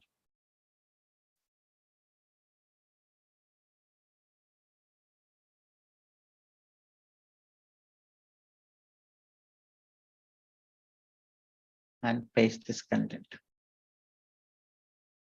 Okay, why? Because this Terraform folder should not be pushed into the GitHub because it has lot of memory. We no need to do this. It is around like 500, 600 MB of the memory, this .exe file. Okay, ideally you should not push this into the Git repository. So that's why this git ignore is mandatory. Okay, so provider.tf we have done. Now we need to do this. For example, main.tf I'm doing. So what are the steps? First step is create VPC. Now you don't need to remember anything, just search and then get from the official documentation, Terraform VPC. Okay, Terraform VPC resources, this one. Okay, so the syntax is like this.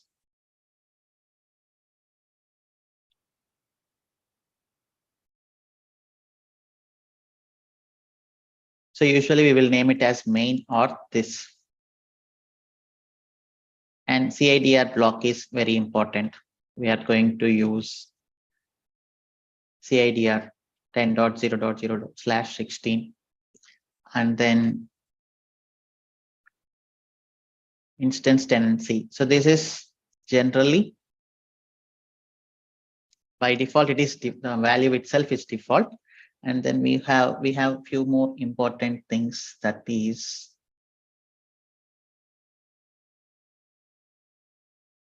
enable DNS support.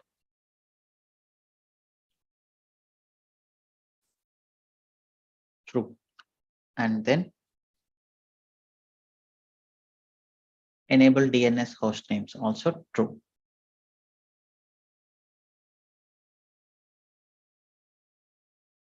Okay, you can always give tags. Tags is tags and then like this.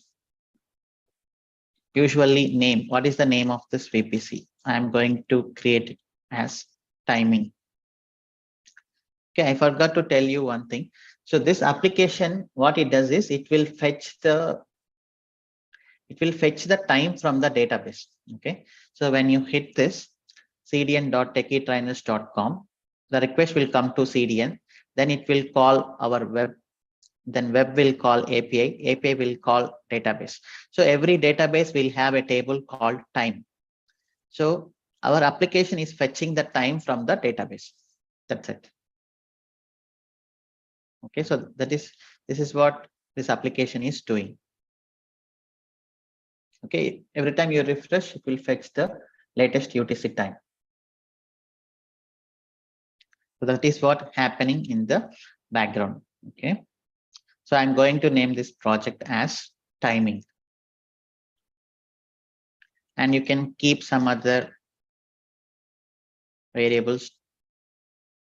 Terraform true, it means you are managing this infrastructure through Terraform environment. So these are the minimum variables we used to keep. Name, whether it is managed by Terraform or not, so that anybody see in the console, they can understand this resource is managed by Terraform, and environment, which environment this resource belongs to. So that is dev environment. Okay, so this is the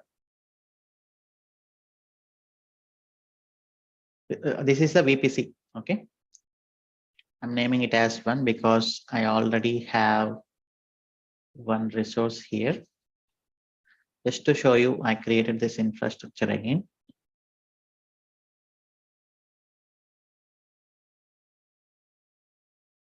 Okay, I'm naming it as timing 1 for today. So what are the commands? Terraform plan. So Terraform plan will give you what are the resources it is going to do. So it is telling I'm going to add one resource. Then Terraform apply. If you give auto approve, then it will not ask for yes.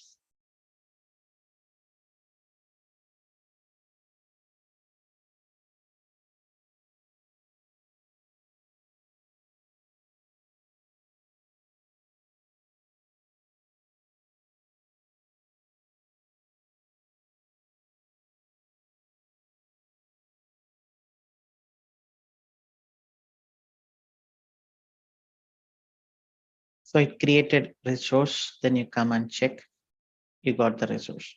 So this is what do mostly in Terraform, okay?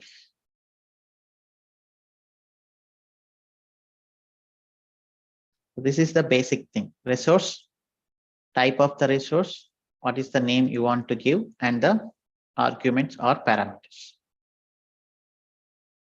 So next thing, what we do, create internet gateway, right? Create internet gateway. And then attach internet gateway to VPC.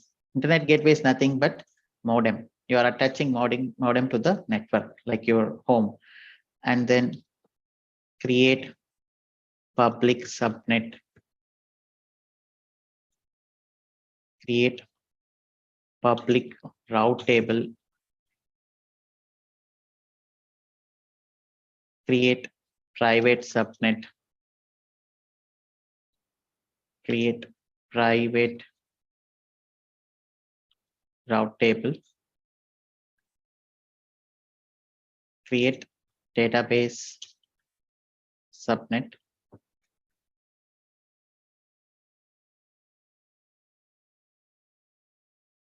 Create database route table. And association of all route tables to the subnets. NAT gateway. Attach NAT gateway. Okay, so this is what we are going to do.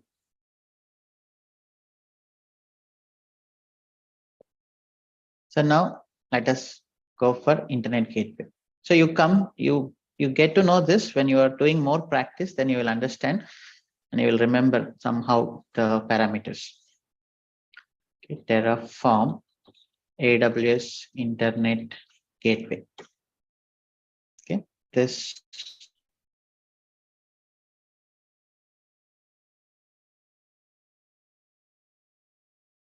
So this is the syntax.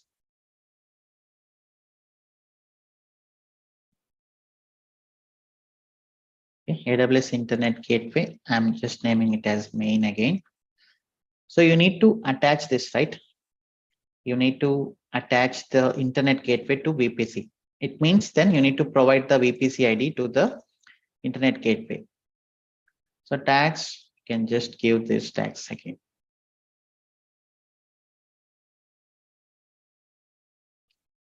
Okay, so what I do now is I'm destroying.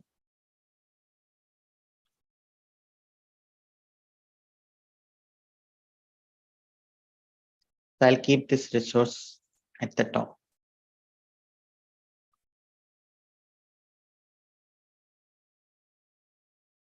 Okay, so now when Terraform is creating this Terraform plan,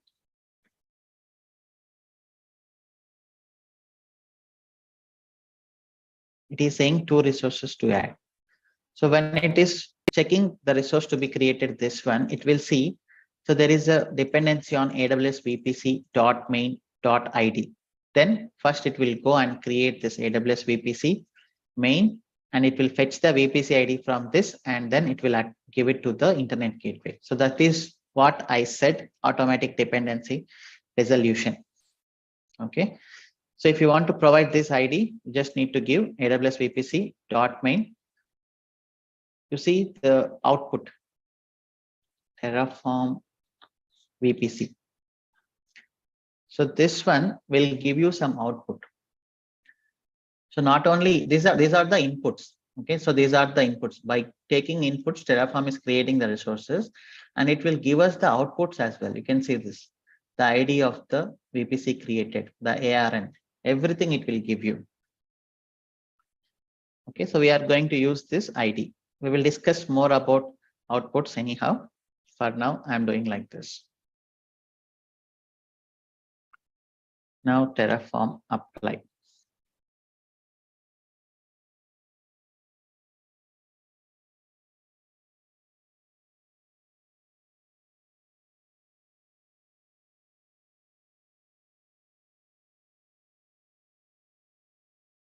Go and check internet gateway.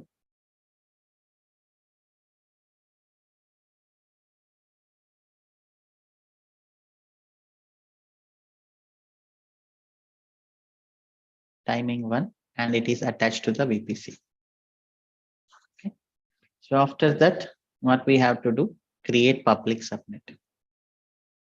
Just come here, AWS subnet Terraform.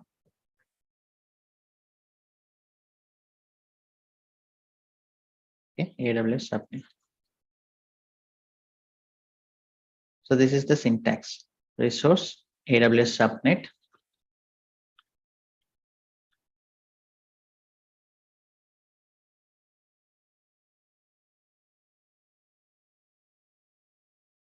So let us name it as public subnet. Okay, so I will discuss the best practices, everything, but not immediately, slowly. So it needs VPC. So you know VPC ID equal to AWS VPC.main.id. That's it. And it needs CADR block. 10. Okay, we can keep this 10.0.1.0/24. This is the public subnet. Now let's go and create.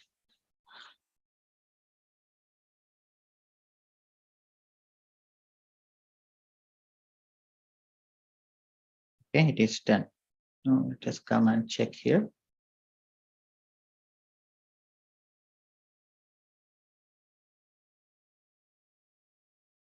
Okay, so we didn't give tags, so that's why it is unable to show here the name. Okay, let us give the tags.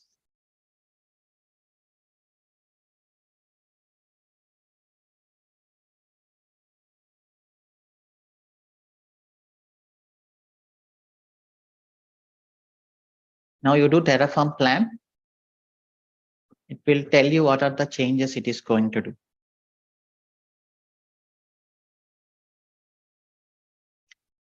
Okay, it is clearly saying one resource is going to be changed. What is that? It is going to give tags. Okay.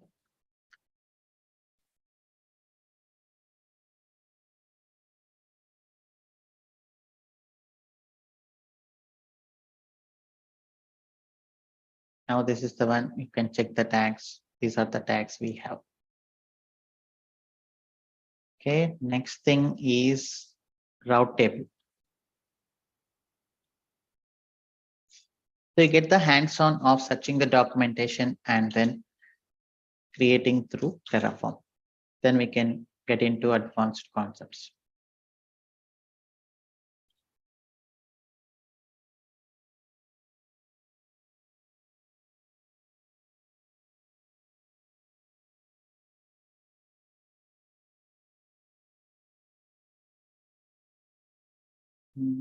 This is not route table, this is route.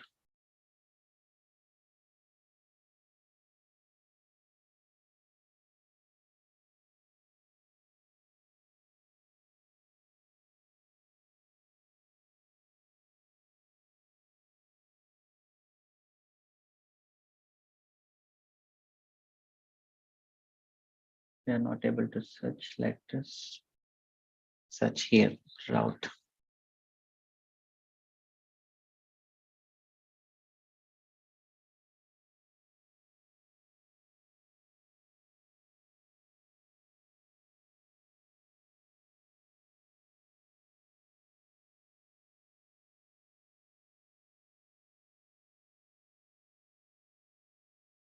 AWS route table.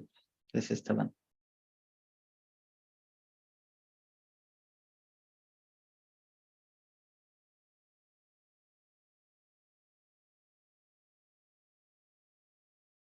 I'll just name it as public route table.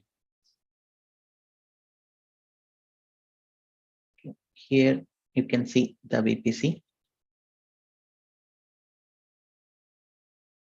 AWS VPC dot main dot ID. This is our VPC ID. And then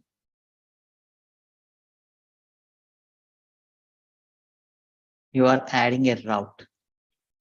So this route, since it is public, what I should do is, since it's a public route table, I am giving the internet. Internet is nothing but 0.0.0.0/0. And how internet should be reached, the AWS gateway dot or main dot ID. Okay, so this is the route into that public route table. And that's it. You need this route, that is enough. And tags.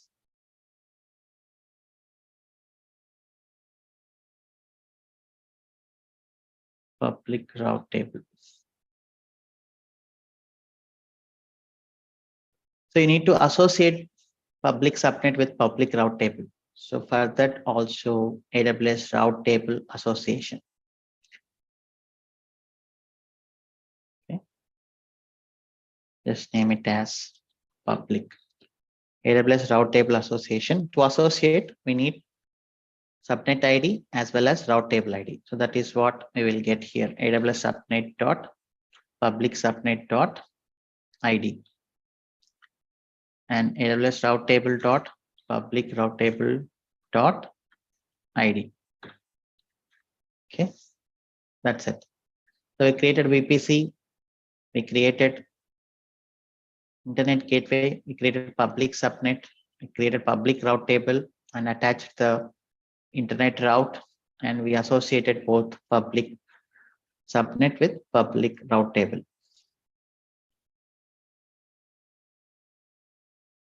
Okay, so now let us plan.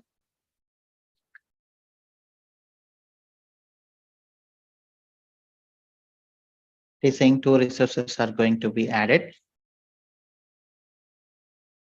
So if you see here in our Terraform, there is something called Terraform.tf state. Okay, what is this Terraform.tf state? You can check here. You see AWS Internet Gateway, the name you have given, and it has the full details of what you created. Okay, this is Internet Gateway. This is route table. This is route table association. This is public subnet. This is VPC. Okay. So what Terraform does is, whatever you write in the Terraform files,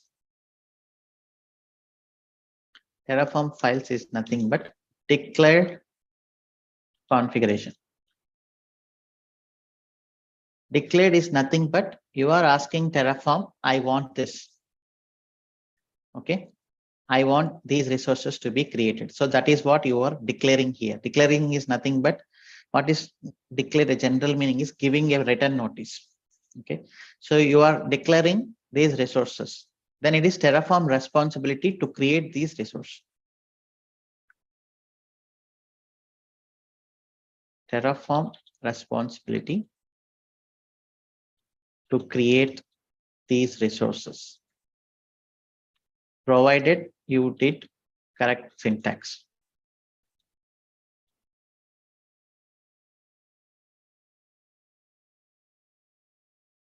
Okay, so that is what Terraform is intended for, right? So Terraform will create these resources and it should have some track. What are the resources I create? So that is nothing but Terraform state. So this is where Terraform track the resources it created. So this is declared configuration, and this is actual configuration. So declared configuration should be always matched with actual configuration.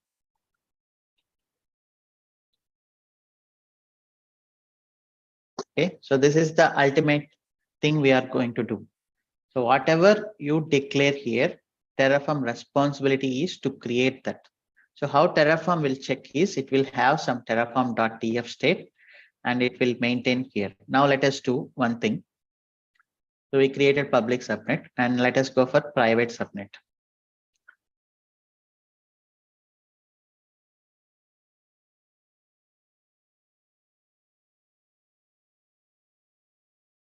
I'm going to create private subnet. Just it is private. So for private subnet, I'm going to use 2.0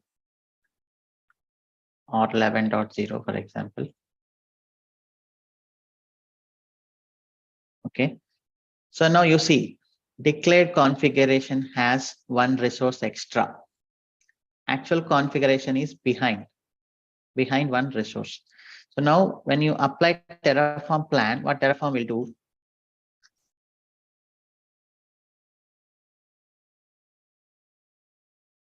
Terraform will read all your resources and then it will compare with terraform.tf state. Then it will give the difference. Okay, so I need to add one more resource. If you apply, then I will add this resource. Okay, so whenever you do Terraform plan or Terraform apply, Terraform will get the declared configuration. It will compare with actual configuration. Then it is going to tell you the changes. If there is no difference, then it will not show you anything. Now, if you do Terraform apply,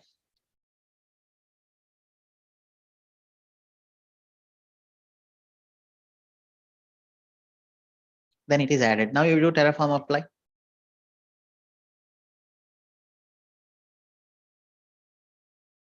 There is no change because the declared configuration is equal to the actual configuration created. So this is what the state file. Someone will ask, what is Terraform state? Terraform will create a terraform.tf state file to keep track of the resources it created.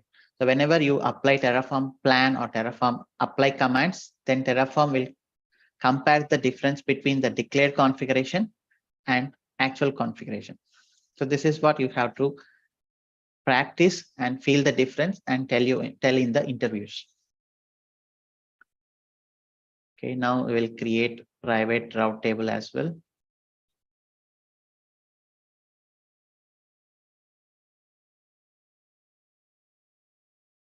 Private route table will not have the internet.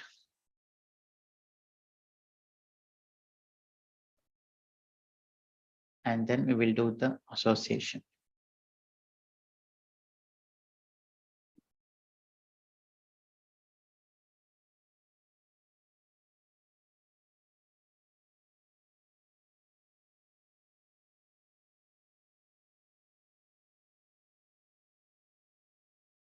So while doing this, you should be very careful. This private should only be attached. Sometimes while doing copy paste, we will by mistake, we will use this private subnet ID, but instead of private route table, we will attach public subnet, public route table. Okay, so these mistakes you should not do while doing copy paste. This is the major error you may face while practice. Okay, then you don't understand, then you will spend a lot of time to find this. Okay, but that is how, that is also an experience. It's fine. Now I will create database subnet.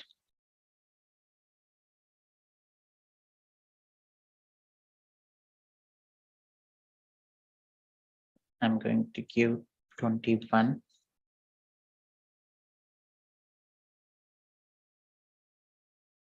Then database route table.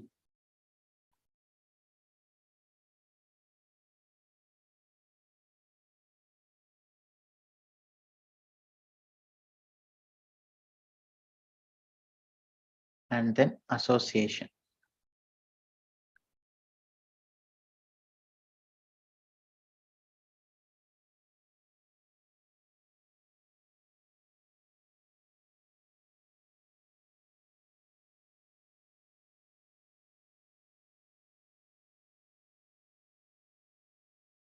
Okay, now let us go and apply.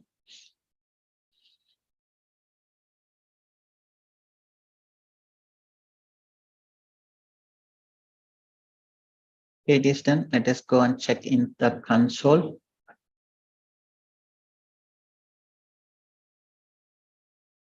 So we have database subnet, and then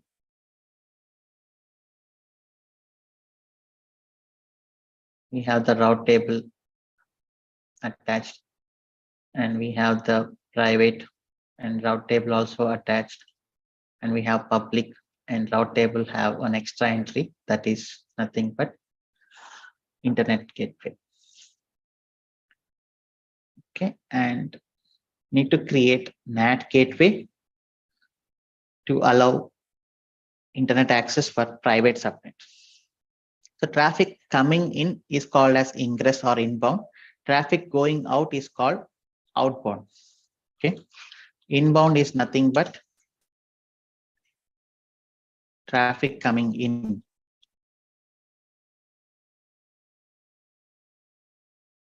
And outbound is nothing but traffic going out. So outbound traffic is completely in our control.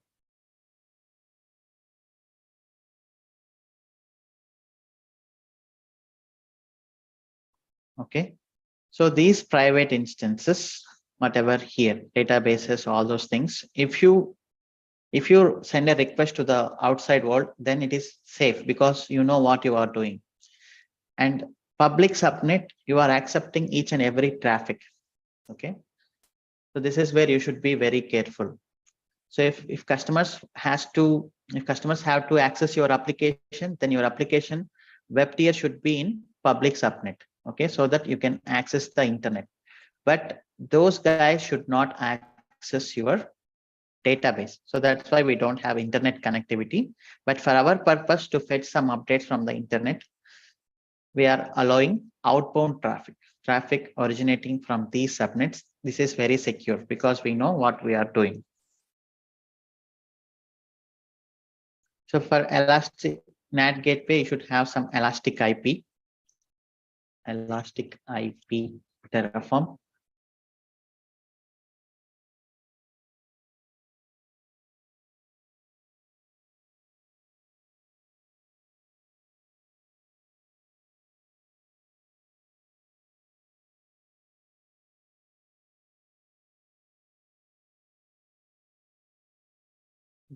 This.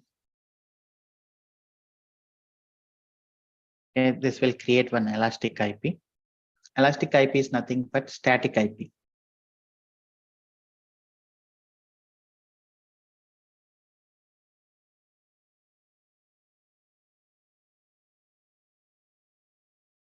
Just like this IP, whatever we are using here, what is my IP? If you type, this IP is not static IP. Your internet service provider keeps on changing this IP address. If you ask a static IP, then they will charge you something around monthly 500 rupees. Then they will allocate you static IP address.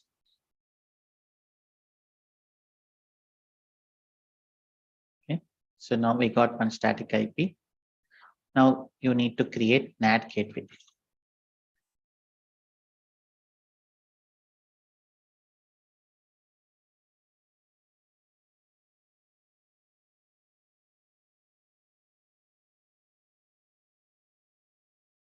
So this is the syntax. This one should be our Elastic IP ID. Okay. And NAT gateway should be in public subnet. AWS subnet dot public subnet dot ID. Okay. Then NAT gateway will be created. So you need to add this NAT gateway as route.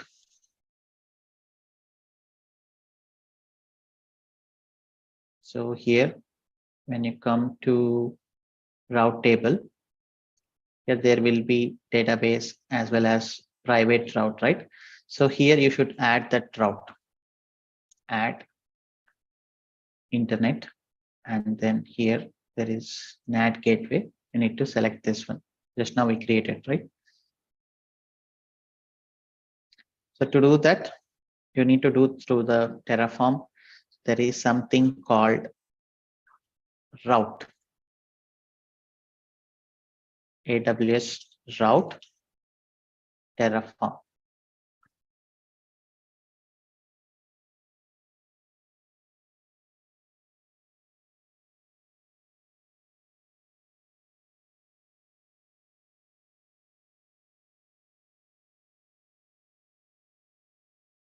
Get this.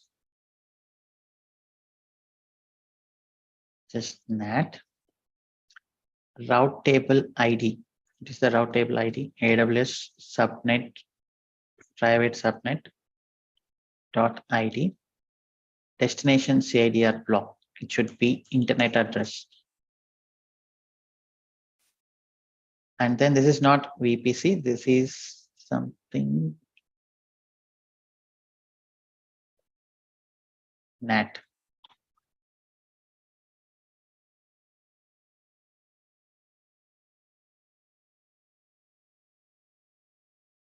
NAT gateway ID.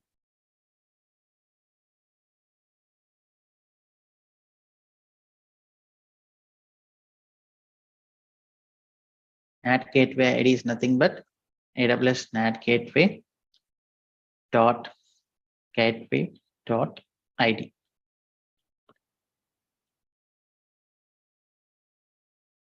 Okay, you can also sometimes create explicit dependency. Okay, that is the key is nothing but depends on. So this depends on should be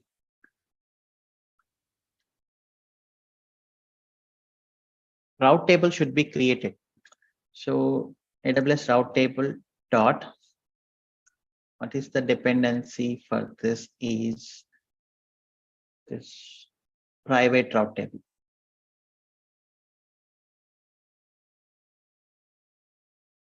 Okay, sometimes 0.1% of cases Terraform cannot find out the dependency. Okay, so for that is we should have that.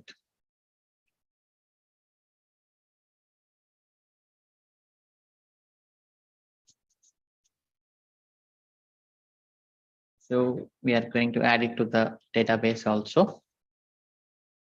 I'm going to create this private.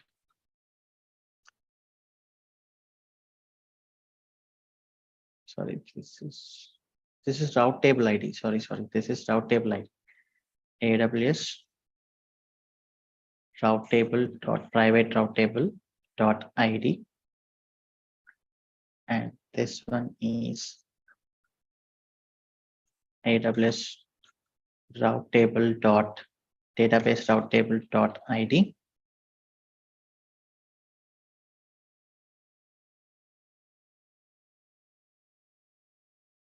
Okay, actually you don't need this because when it is doing this, then it will automatically check there should be a database route table.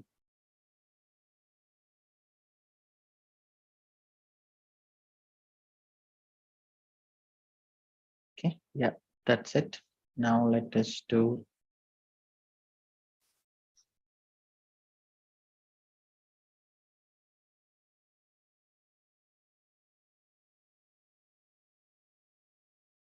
okay, this is done. Let us go and check.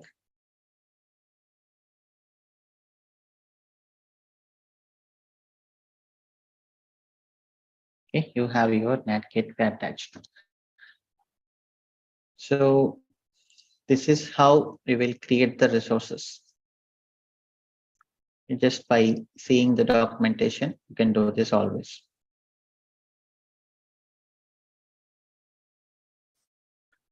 So you should practice this hands-on. For today, whatever we discussed, creating the VPC internet gateway, just go through the internet documentation and try to create on your own. Okay. Try to maintain your own GitHub repository. So now let us discuss the initial topic, that is variables. Okay, so everywhere variables is a universal concept in IT, whether you take programming language, scripting language, Ansible, Jenkins, whatever it is, shell scripting, Python. Okay, so everywhere this is the variables is the universal concept. Okay, someone asked for pictorial configuration, whatever we have did. Okay, let me write simple thing, draw.io VPC. Try to learn this one as well, because when you are giving some presentations and showing it to your team, this diagram is very important. Okay, so this is the AWS cloud.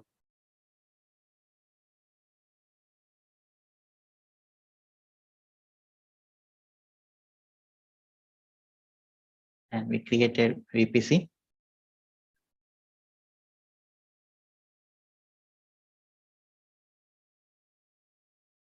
We attached internet gateway.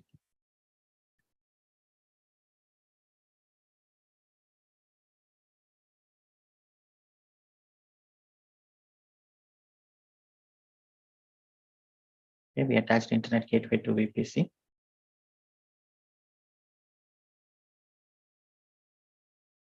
And later we created public subnet.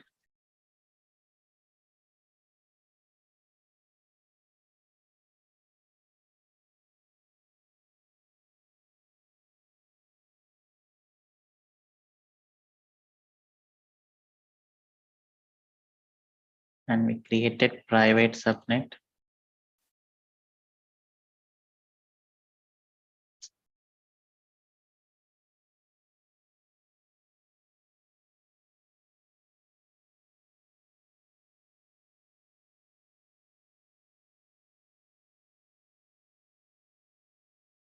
We created database subnet.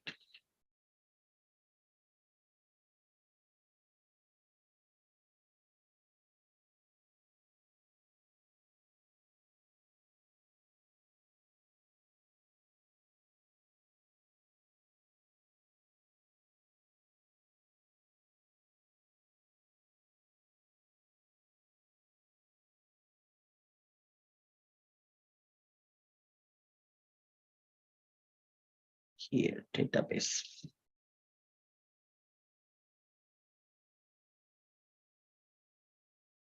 Okay, and then we created route tables.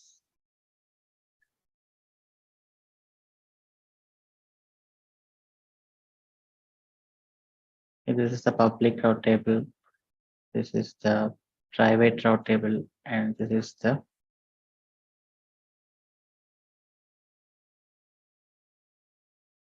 database route table.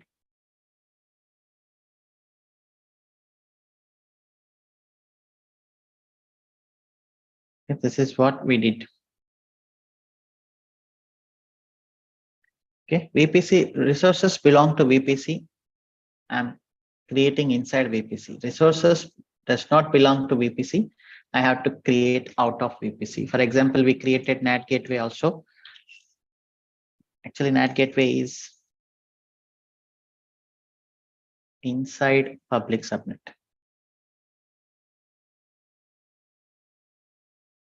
Okay, and then elastic IP.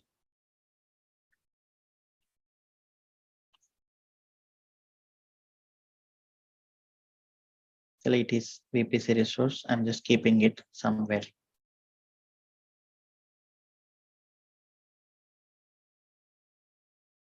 Or you can just keep this and connect this to.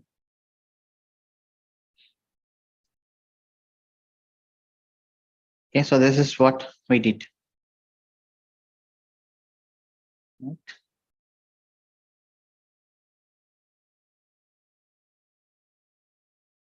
Now let's go back to variables. So variables is a universal concept everywhere, programming, scripting, whatever it is, even in mathematics. You know, mathematics is the background for computers. Entire computers are running based on the mathematic formulas. Okay, you know, in our childhood, we will define x equal to 1, y equal to 2, and then z equal to 3. And we do some formula derivation.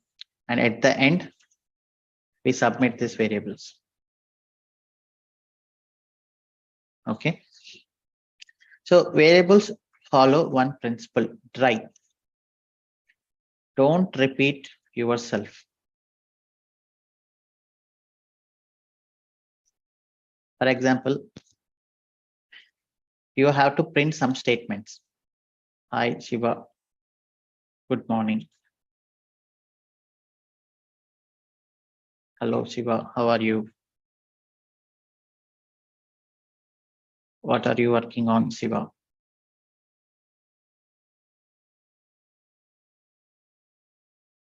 So tomorrow, if Shiva, it should be replaced with Ramesh, then you need to change it everywhere. Here also you need to replace, here also need to replace, here also need to replace. Instead of that, what programming or scripting they tell is like coding practices, create a variable person equal to give the name here, Shiva. Then replace this like this. Now, if you do this, then while running the program or script, whatever it is, then this will go and fetch the value of this and it will replace everywhere.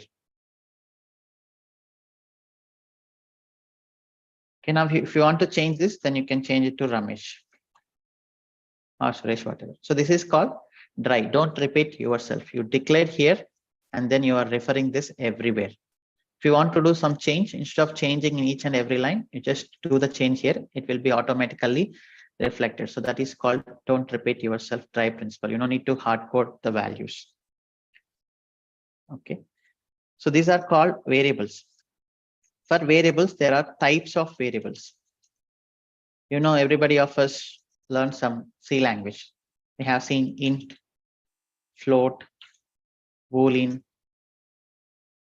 and then long, string, map. We know these are all the type of the variables because some variables are like text, some variables are like numbers, some variables are like true or false value, some variables are like 1.0, 1.2, 1.3 like this. Okay. So in any concept, you take anything in IT, wherever there is a variable, there is always types of variables. This is nothing but data type. What is the type of data you are storing inside the variable? That is also very important. If you remember, generally we were learning int I equal to 0, float a equal to something 2.3 in our C language. Okay, no need to remember the C language, but understand this is the general way I am telling. Boolean is class today, true, something like this. Okay, string name equal to Terraform. Map is nothing but a key value pair. So key value pair is here. You see our tags. You can say this. Tags is the map. So inside that we have, this is name, this is value, this is name, this is value, this is name, this is value. So this tags is called as map.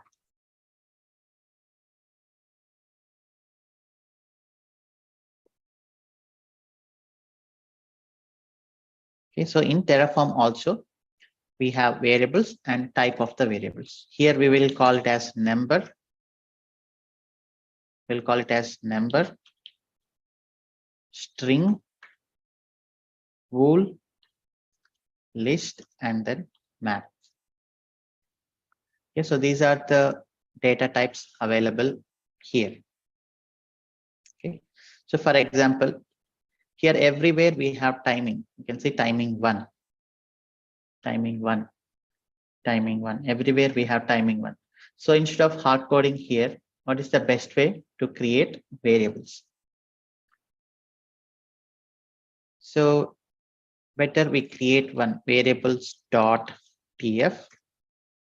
Okay, ideally you can mention everything in a single TF file. You can mention provider, can mention everything in main.tf or any TF file. You can mention everything, but that will not be good, right? So we always try to keep separate files so that someone refers your code, they can see provider configuration is here, variables are declared here, or main configuration is like this. So that's why you have to keep different files.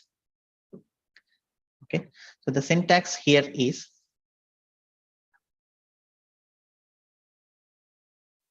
variable, okay, and then name of the variable.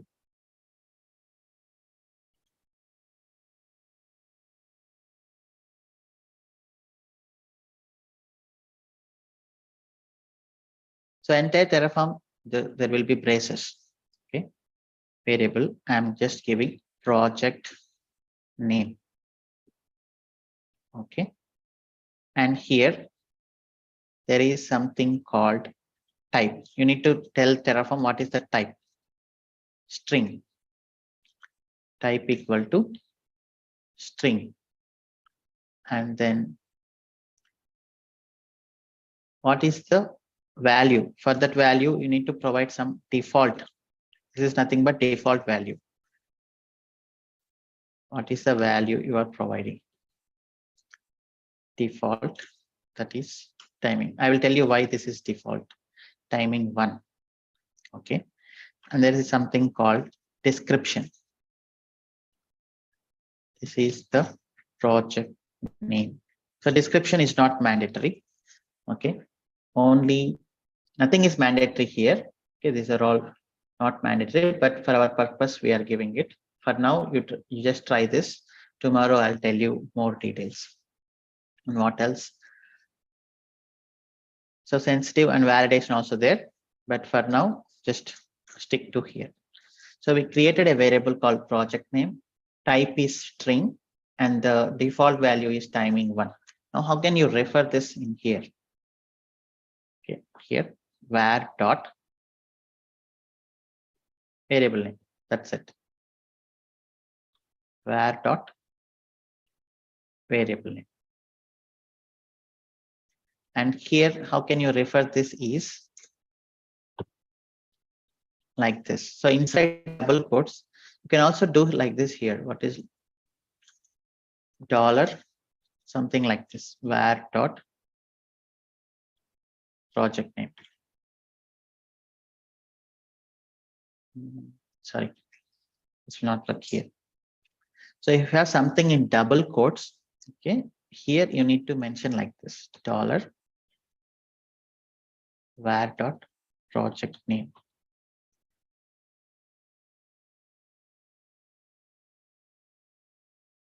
Okay, then this will fetch the project name and will attach time 1 hyphen public subnet.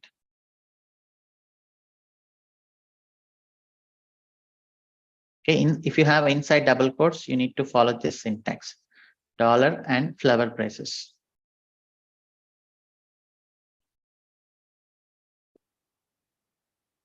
Okay.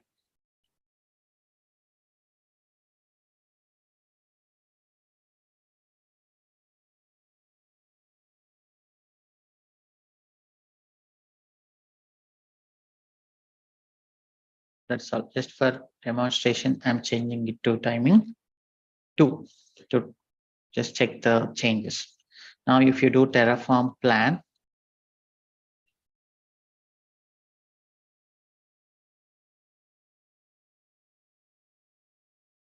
okay, you see many resources are going to be changed. Terraform apply.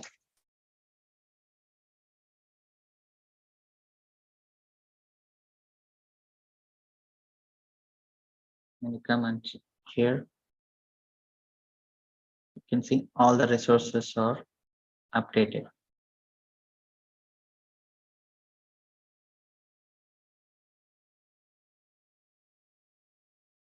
Okay.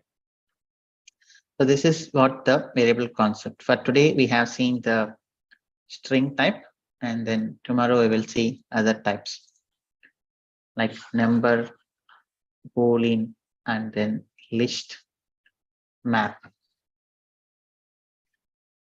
Okay, so if you have some time tomorrow, you can also just go and understand this Terraform variables. Don't wait for me. If you have time, don't wait. You don't need to wait for me. I'm just telling you, just go and then read this. Then you will get more confidence tomorrow when I am telling again. Okay. Yeah. So we can stop till here today. Can take a few questions.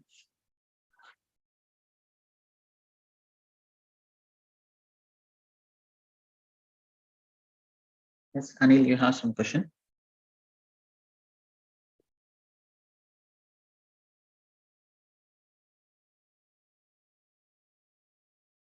Yes, Anil Kumar.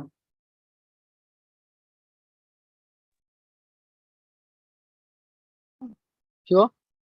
Hello. Yeah. నిన్న Terraform download చేసుకోమని చెప్పారు కదా నిన్న. అది download చేసా కానీ నాకు రావడం లేదు, అది టెరాఫామ్ కనెక్ట్ కావడం లేదు. కొంచెం చెప్తారా మీరు? కొంచెం స్క్రీన్ షేర్ చేయొచ్చా? No, not now. Just create the, so you can check, you can go to our community chat. There you can mention what is the, take the screenshot, there you post it. Okay, thank you. Hanuman? Yeah. Right. Hello. Yeah. Right. Hello. Yes. Yeah. Regarding this VPC ID, if there are two VPs are there, how we can differentiate and how we can assign that VPC ID? No. So Terraform knows what VPC it is creating. Then it is fetching the ID it created, not other VPC. Okay. It can be differentiate using the project folder name, right? No, here this is the VPC, right? AWS VPC.main. So it knows what VPC it created. Then it is fetching the ID of it. Okay, you may have 10 VPCs inside. Yeah. But Terraform will always track the VPC it created. So that's what I am giving, AWS VPC.main, then the ID of it. Okay, if there are 10 VPs are there in organization, so every VPC will have a different VPC name, like AWS VPC and also something is there. Okay, suppose ABC, ABCD VPC is there, XYZ VPC is there. Let us say. Okay. So while it is calling AWS _ VPC dot ABC, something like it will call like that. No, you're completely understanding wrong. So this is the VPC we created using Terraform. Then it will fetch the ID it created, it will not fetch the other IDs.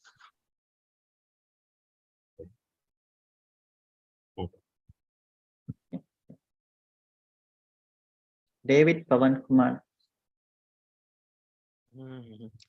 Yeah, hi. Suppose you showed a Terraform TF state file, right?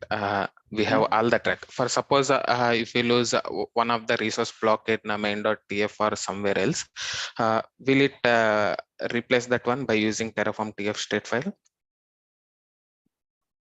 Terraform TF state, actually there is some more concept, that is called as remote state. We are going to discuss that. Okay.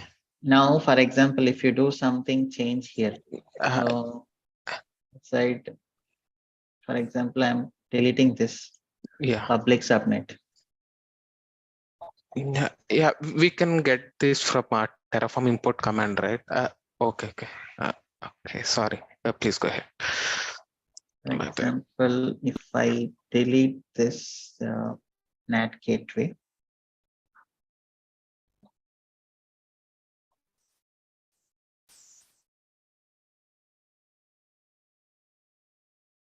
Terraform will check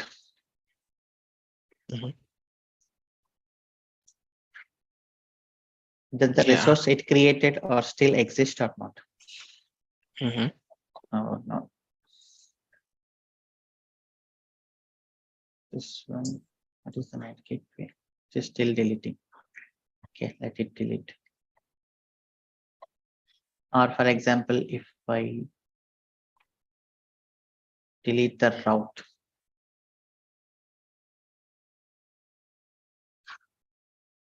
I delete this route.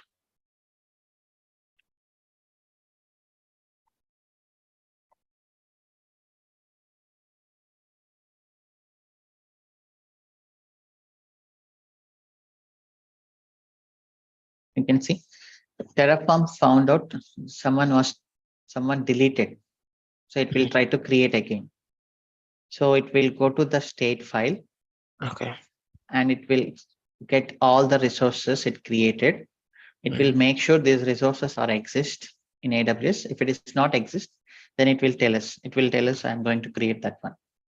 Okay. Now you can see NAT gateway also I deleted manually, right? So then Terraform will find out. Okay, so the declared configuration is not exist there. Then it will again create. Okay. Okay.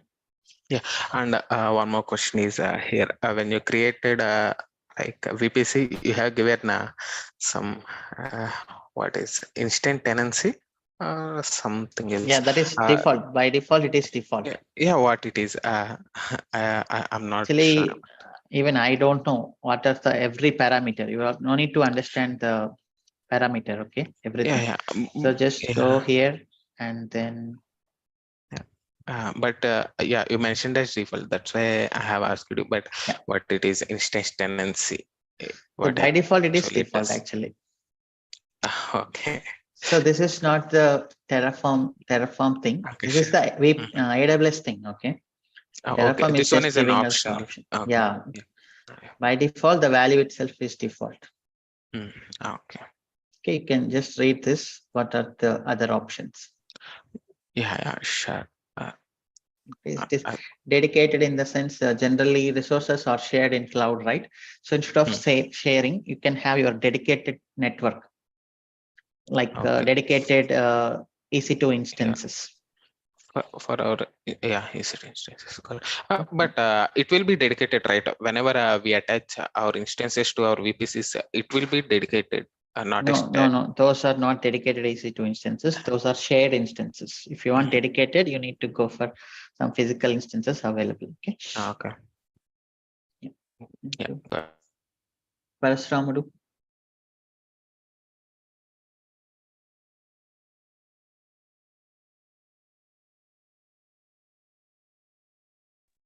Hello. Yeah. Where I have to fire the Terraform init command? Terraform folder, where you have Terraform files, there you have to fire. Okay. Initially, I have created software folder. In that folder, Terraform.exe file is there. Okay. In that folder only initiated that command. Have you seen yesterday's session again? Yeah, already I seen, but how to open that folder into Visual Studio Code? I don't know. That's why I'm asking. Okay. Yeah, fine. Okay. So for example, so this is the Visual Studio. Generally, you guys open for the first time. Yeah. Okay. Here there is an option, open folder. Okay. Go here and then go to this VPC, this for wherever you have. Okay. I want to open this folder, then just select it. Okay. You will get all the folders listed here. In that folder only, I will fire the command Terraform init, right? The Terraform init where you have provided .tf, there you have to. Okay. I understand. Okay. Yeah. Thank you, sir. Bhaskar Reddy. Hi, Shiva. Yeah, hi. Good evening. Shiva, I have experience in DevOps on AWS, but not Terraform. So that I seen your scripts. Somewhere you use the inverted commas, somewhere is not. So what is it? Somewhere? Inverted commas. Inverted commas. Yeah. This inverted comma. You means a single apostrophe or something like that? Double apostrophe. Okay. So somewhere it is there, somewhere not there, and Okay, anyhow, so we'll come to that point. It's not related to our topics, right? You are way ahead. Let's discuss that later. If you have any questions related to today's session and today's. Yeah, one more thing is the tags. No, yesterday I have tried to create someone EC2 only to Terraform. I haven't given any tag. Later I give the tag so that I'm asking whenever we are giving any additional on that, we need to be give for init or else. No need. Init is no need. Just give for plan and apply.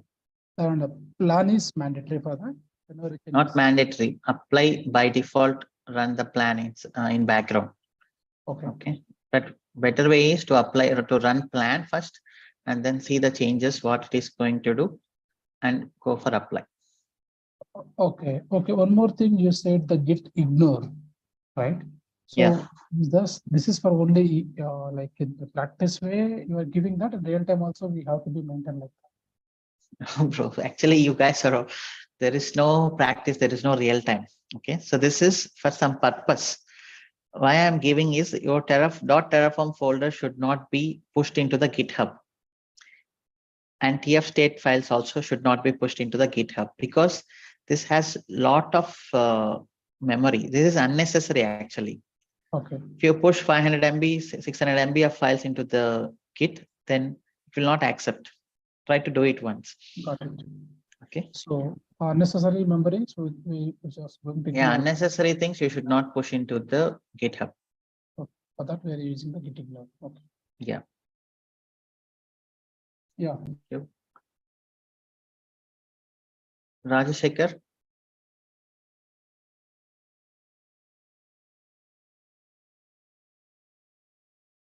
Radha. Yes. Hi Shiva, good evening. Yeah. So here we have used Terraform in the tags. We have used you have used Terraform equals to true, right? So what is the purpose of that? Sorry, what is it? Terraform equals to true in the tags. There is no purpose. Just somebody goes to your console, and if they see this resource, then they will understand, okay, this resource is created by Terraform. Some resources can be created manually, right? For example, this resource, you can understand this resource created manually. Just a simple best practice. That's it. There's no much meaning. Okay. Okay. Then now you have deleted manual in add gateway and root table, right? So while applying, it will compare with the declared configuration and the actual configuration. But I deleted. I deleted that resource with the intention that it should not be there. But when I apply Terraform apply, it is creating, right? But my intention is it should not create. Then I should comment in the TF file only. Yes, correct. If your intention is it should not be there, then you should not declare simply. Correct? Okay. Oh, yeah. Okay. I should comment here. Yes, you should remove or comment whatever. Okay. There is no other way. This is the way. You should not have that question of there is another way. If you are doing everything through the script, then updation and deletion also through the script should happen. Okay. Either manually or either no manual. If you want everything to be Terraform, you should not touch ideally in the console. Generally, few companies, they will not give you any access other than read.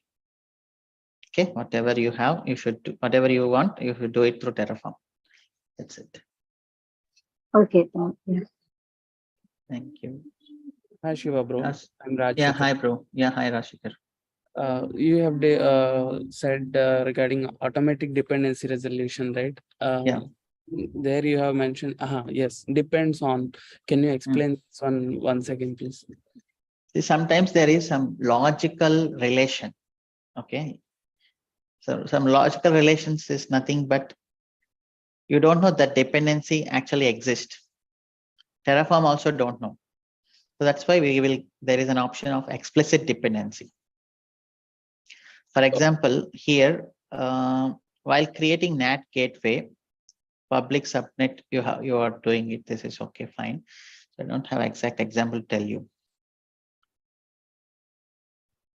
So just understand Terraform is able to do automatic dependency. But if you don't know, to say. Yeah, I somehow understand this one. One more query in the same thing, related to same thing. Is there any priority, like this resource should create first, this resource should create second, third, something like that? Yeah, obviously. Suppose, can you create subnet without VPC? No, it is not possible. Yeah, that is the relation, right? Okay. No, like to give manually. For example, depends on we are giving it, right? Similarly, do we have any other properties like to No, give? this is the only property. Okay. You can give depends on explicitly. Okay. Understood. Yeah. Thank you. Yeah, Dasari Durga Murli Siva Varaprasad. Yeah, hi.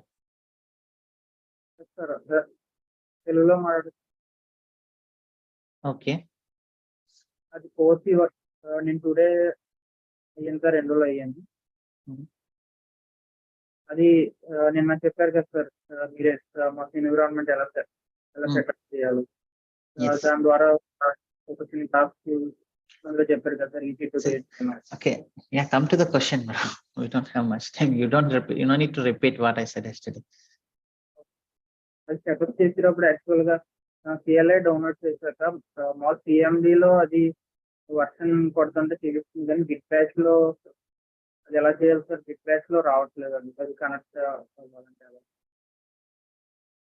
Okay, so just here git bash and then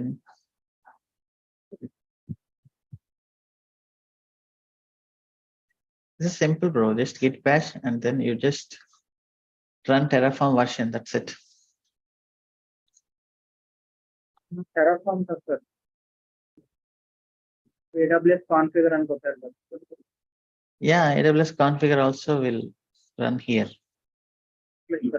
Terraform version అవన్నీ అవుతున్నాయి. Okay, you have to try again, bro. This is very simple and silly thing. Just find out why it is not doing.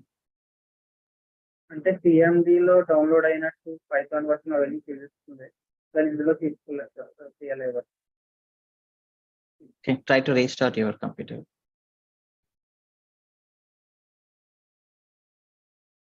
Try checking the path also, which how you AWS CLI, if you install it, will automatically take care of the path actually. Environmental variable path check. Okay, post your question in the chat, bro. Rahul?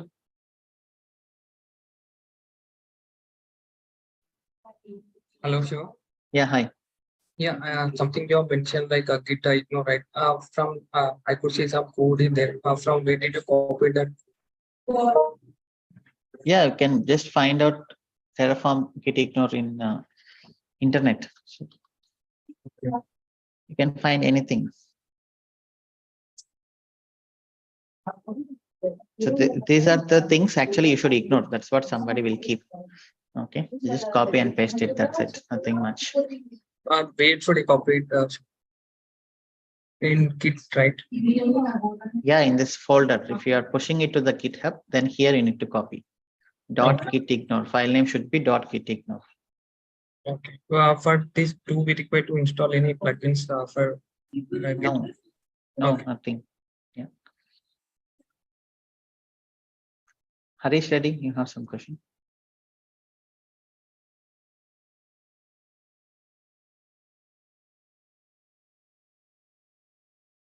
Shravan? Hi, Shiva. Yeah, hi. Harish here. So when you are writing some changes in the main.tf file, how Terraform plan command is picking up those changes? Is it automatically? That's what I said. Terraform always checks your TF variables, TF files. Whenever you run Terraform plan, it will go through each and every TF file. Okay. Yeah. All right. Yes, Shravan? Yeah. Can you can you show the steps if you have those the steps that showed the macro level idea where create VPC internet gateway? Yeah. Okay. Is there a chance you can post that in the chat? It's okay, actually. So don't expect everything I write here to be pushed somewhere in GitHub. Okay, the ideal way is just open the recording, watch it, then write your own notes. That's the better way. Okay. But definitely I will push whatever is required. Right. Okay. Yeah. One last question. So what is the purpose of Elastic IP to NAT gateway? And I mean, we are not attaching any any Elastic IP to internet gateway as such, right? How yeah, because can we... NAT gateway requirement is to have Elastic IP. Otherwise, generally, whenever the EC2 instance, okay, if you have, for example, in NAT gateway in background, it runs EC2 instance. Okay, you cannot see that. AWS will manage that. So whenever EC2 instance is stopped and started again, usually the IP address will not be guaranteed. Just like as I said, what is my IP if you search today? Tomorrow IP address will change. So for that purpose, we need to attach Elastic IP. Because we are attaching here all the instances through the NAT gateway, right? So in background, it attached through the IP address. Okay. Okay. So if IP address keeps on changing, then these instances will lose the internet connectivity. So that's why you should attach NAT gateway, Elastic IP. Gotcha. If it's not more deep to ask, why NAT gateway needs to be a EC2? We are just adding routes there, right? No, you don't know what is behind NAT gateway. Usually AWS will create one EC2 instance and it install few softwares inside it. Gotcha. And it, gotcha. Okay. Yeah. Thanks. Hi, Sanjay. Hi, Sanjay. Hi, Shiva, am I audible? Yeah, audible. Shiva, I have two thoughts. One, we'll be getting assignments, right, to enhance our learning experience on session by session, or? Assignments, this is the big assignment we are doing. I will give you all some tasks to read, some tasks to practice. Yeah, okay. You can do that. Sure. And the second request I do have, if possible, can you limit our access in the WhatsApp group that so that our who are the students in these sessions will be there, right? They can interact with each other and they can post their screenshot in group. So we have already the chat, right? So okay. Inside community chat, we have I enabled. I'm going to do Slack. Okay. Okay. Yeah, that's not professional way actually to allow in WhatsApp. Even you guys should not ask me questions in WhatsApp. I cannot open it. I cannot see that. I cannot give answers. Okay. You can post in community chat. We will soon enable Slack. That's going to be a long-term community. Okay. Thank you. Okay. So there you guys help each other. I'll do something. I'll post something, whatever future updates, everything. Sure. Thank you, Shiva. I'm done. Satyanarayana. Yeah, hi Shiva. Good evening. Yeah, hi. Yeah, if a state file is deleted, it is possible to retrieve them again. If state file is deleted, you should manually create it again. So that's why state file should be keep very secure. So I will tell you how can you secure it into the S3 buckets. You should not keep state file inside here in GitHub. Okay, I'll tell you the way in next classes. Okay, yeah. Shiva, one question I have is, so the general expectation after the class is to catch up on the recording and do the assignment. So generally you would post that thing in WhatsApp or in community chat? Okay, somewhere I will communicate to you. So recording will be updated within 2 hours. Okay, you guys open the recording and practice, complete the practice. Then if you still have some time, you can just find other resources. I'll also give something. Okay, thanks. Okay, yeah. Rajesh Polavaram. Hi Shiva. Actually, I have a doubt regarding yesterday. So I have tried to destroy. I have tried to create a EC2 instance and Terraform destroy and auto approve command. No? If I give that command, so everything created through the script we created, everything will get deleted from the AWS console. Yes. Okay. That is because I was trying to see that virtual machine EC2 instance was terminated. After that, I can still see some IP address or something was there. Okay, I will check again once again. Yeah, sure. Sweta? Yeah. Sweta, you have some question. Yes. Hi, Shiva. Can you hear me? Hi. Yeah, I can hear you. So you changed the timing one as timing two, right? And then you applied the Terraform file. Yeah, correct. Why did not create new resources and instead updated it? Yeah. So few things. There are two options. Few parameters, no need to delete. Few parameters, if you update, no need to delete the resources. Just changing the name, right? Now, how did it understand that it has to update and not delete? So that is from the AWS. That is from the AWS point of view. So AWS will decide. Few parameters, if you change, then it will be destroyed and recreated.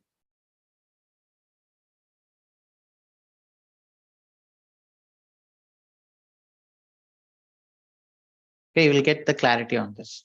It's not from Terraform side, it's from AWS side. Okay, so we'll understand. Suppose I want to create timing to new and not updated, then where should I make the change? Sorry, once again. I want to create new resources and I do not update it. So how if you want to create new resources, there is something called as taint option. We'll discuss that in next classes. So we'll it's a simple thing. It's a simple generally thinking. For example, if you are filling a form, if you do a simple mistake, generally you will correct it. If you do a major mistake, for example, name is very important, right? Your name. So if you do a mistake in that, so you should, like if it is a like OMR sheet, then it is you are not able to correct. You have to destroy and then recreate. Yeah, that's what I was wondering, because we changed the whole name itself here, but still it updated. Name doesn't matter actually. In programming or in IT, names doesn't matter. IDs matter. Correct? So name is for our reading purpose, for our understanding purpose. The actual thing is on IDs. Okay. Can you also show tomorrow if you have time to show us? Yeah, we will have that. We'll have that anyhow in our as part of this course. Okay. Shiva Kumar or Kella. If I launch some resources onto AWS, right, like EC2 or some other thing, not with Terraform, is there any way kind of reverse engineering, like capturing whatever is there that we launched in? Yes, that is called as importing the resources to the Terraform. If you create the resource manually, you can import them into the Terraform. Okay. That we will discuss in few next classes. Yeah, upcoming classes.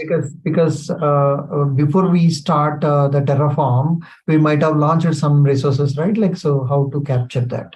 Okay. Yes, that we will discuss in upcoming classes. Okay. And another thing is like that big architecture you have shown, right? Like initial, the complete architecture which we are going to implement. Can you share it with us? Yeah, I'll post it. And this one, and then the Git will you be sharing? I already shared Git actually. Okay. So it is there in the community chat as well. Okay. So you can find everything here.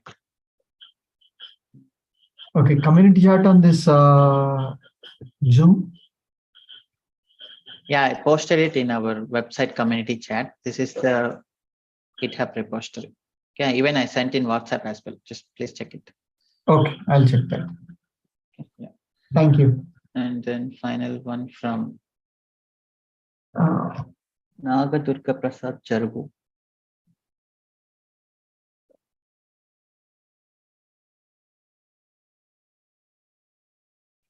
Okay, so Anyhow, the session is getting extended for a few days, like 1 to 3 days. You may have a lot of questions, but ideally, so you have to practice multiple times and ask the questions related to the completed sessions. Okay, then it is very good to proceed further.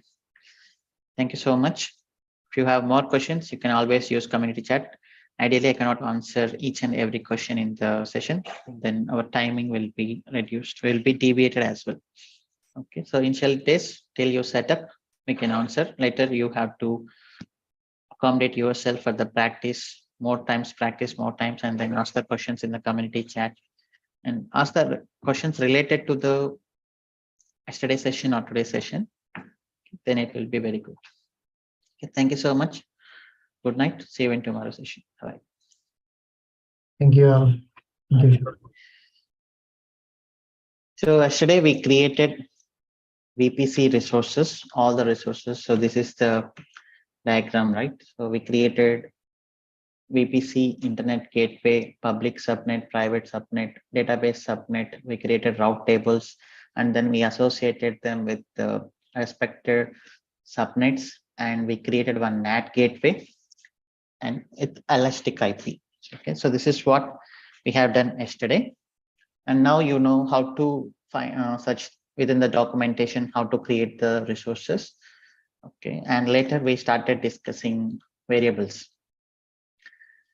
So variables follow dry principle. Don't repeat yourself. You create variable and provide the value, then you can use it wherever you want. So that's what the basic concept, right? So in any programming language, scripting language, whatever it is, okay, in the entire IT industry, so we have few concepts, that is variables, data types, conditions, loops, functions. So these are the only concepts in any programming or scripting, you name it, PLSQL, Jenkins, Ansible, Terraform, shell scripting, Python, whatever it is. Okay, the entire concepts are these three only. Okay, just syntax may be different, but the concepts are same. Okay, you declare the variable, you provide the value. While declaring, you need to tell which type of variable it is, whether it's a integer, float, length, long, something, string, boolean, whatever. Okay. So Terraform also has a concept of variables. Yesterday we started discussing variable. So the syntax is variable, name of variable. So here you will mention type. This is called data type, nothing but string, and you will provide default value, and you can provide syntax description as well. Okay, so this is the syntax. So this is the variable declaration, and this is providing the type. If you don't provide type also in Terraform, it will take it automatically. Okay, so it has some intelligence that it can take automatically. So let us do that. I'm creating a folder variables here. So inside we can have provider.tf. So whatever you are doing, running Terraform init commands, provider.tf is mandatory. So here, so I will use, I will create some security group, okay, to demonstrate the concept of variables. To create security group, first we need to create VPC. Okay, and then create security group. This is the dependency generally. So first, let me create the VPC.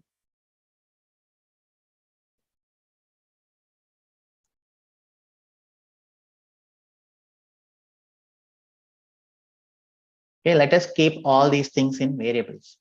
Create one file called variables.tf. So this should be variable CIDR block type equal to string, and then default value equal to 10.0.0.0/16. Description is not mandatory. If you want, you can provide. Here, what you have to do this var.CIDR block. Okay, that's it.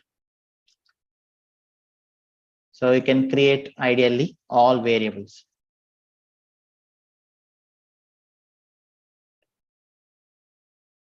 This is not string, you can use it Boolean.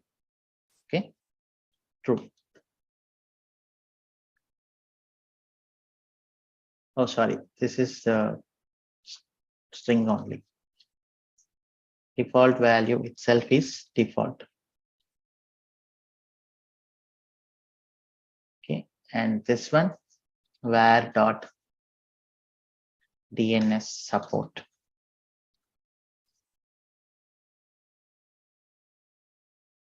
We create this variable DNS support type equal to bool. Bool is nothing but Boolean. Default is true. Okay, and then DNS host name, this is also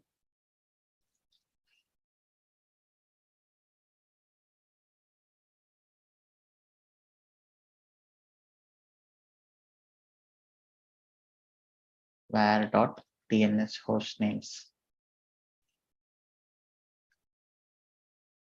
Okay, and you see, if you see here, so this is a map. Okay, map is nothing but key value pairs. Okay, now I will create a map variable called tags. Variable tags type equal to map of. You can just give map, or else you can tell it is going to be a string. Default map will start with this flower braces, and inside it should be key value pairs. Okay, I'm giving name as timing and Terraform as true, and then environment as dev. Okay, so this is called as map. Inside, if you are providing string, you can just give like this. Okay, if you don't give this one also, not a problem. If you give also, it's fine. So map is always key value pairs. So this is key, this is value, this is key, this is value, this is key, this is value. And for the entire map, this is the key and this is the value. Okay, how you refer here, it's nothing but var.tags. That's it. So here you can just say var.instance tenancy. Okay, so this is how you can create string Boolean map. You can try this.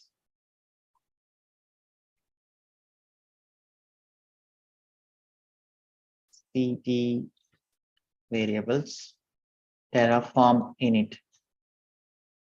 So Terraform init, you should do it in a folder where you have TF files. If you do it outside, then definitely it will get you error. Okay.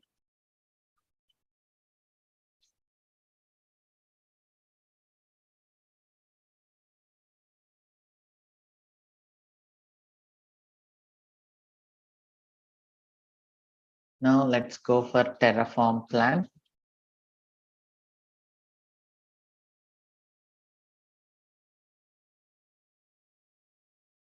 Okay, you can see all your variables are applied. Let's go for Terraform apply. So in Terraform, we have the variable data types as number, string, bool, list, and map. Okay.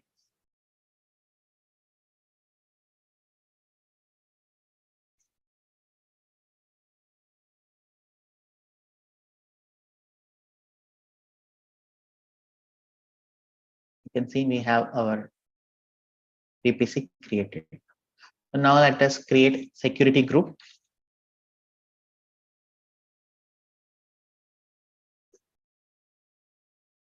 AWS security group.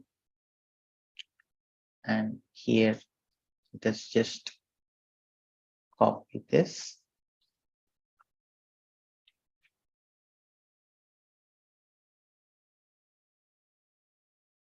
So imagine you should create a security group for RDS.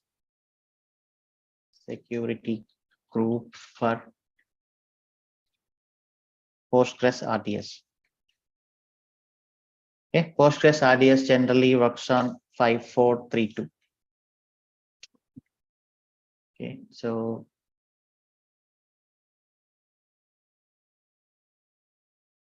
allow, you can just name it as allow Postgres.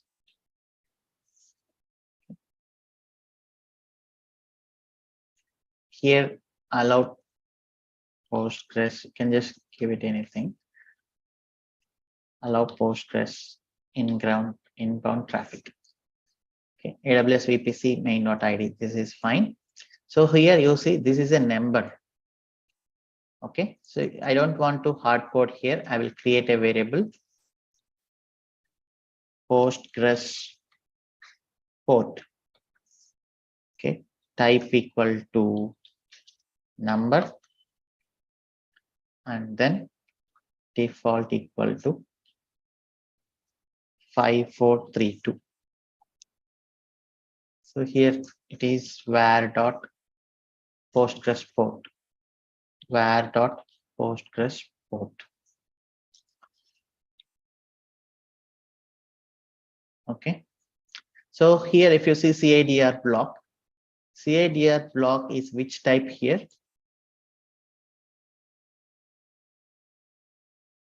This is a list. Okay. So if you want list, you need to create a variable of list. List can have one or many or zero or many. CIDR list type equal to list default can have empty list, one element or multiple elements. Okay, for example, I am giving 2 CIDRs.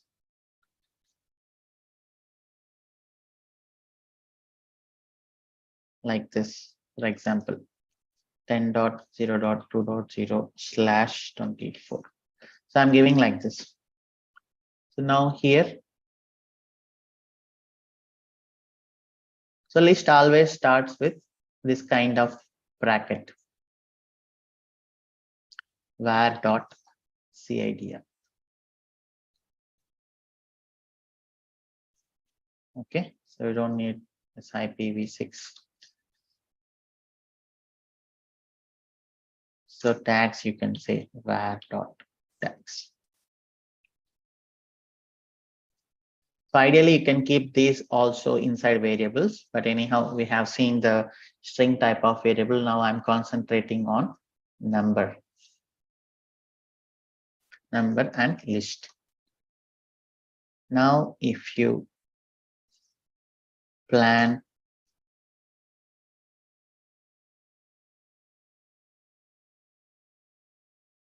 okay, you are getting it. Let us apply and then check.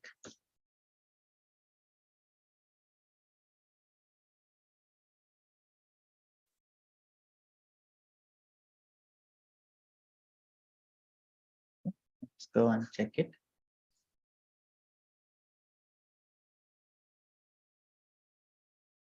Timing security group inbound rules. If you see, you have 2 inbound rules created.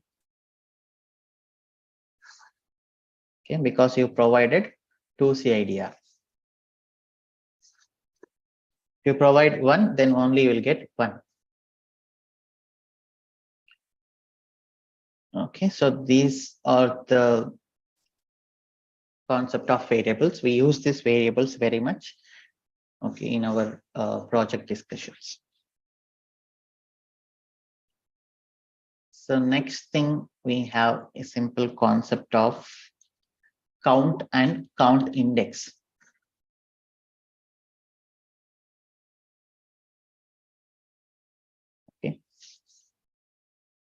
So we have a task of creating 3 EC2 instances. Okay, so one is for web server and the other one is for API server and the other one is for DB server. Okay, so I need to create 3. So you know the syntax of EC2 instance, right? So we have created here. Let me take this.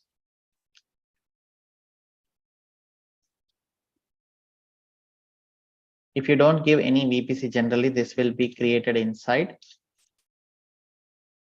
default VPC. Okay, remember this. So every AWS account region will have one default VPC. You can just check here. This is the VPC default. You can see default is VPC. You don't need to create.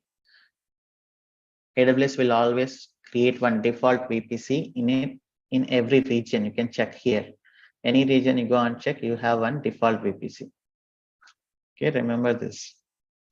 And if you guys, you are trying, for example, we are giving the provider configuration in AP South 1.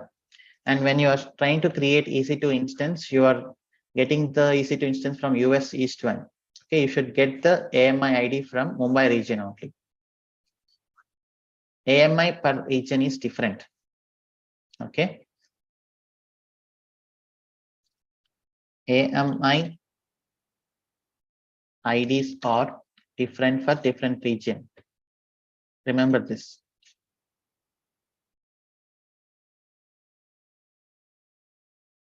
Okay. So this is the Mumbai region AMI. If you go for another region, AMI ID will be different. So now this, you know, this will create one instance. If you want multiple instance, you can create 3. Okay, you can name it as web server. You can name it as API server, and then you can name it as DB server. Okay, let us go for Terraform plan.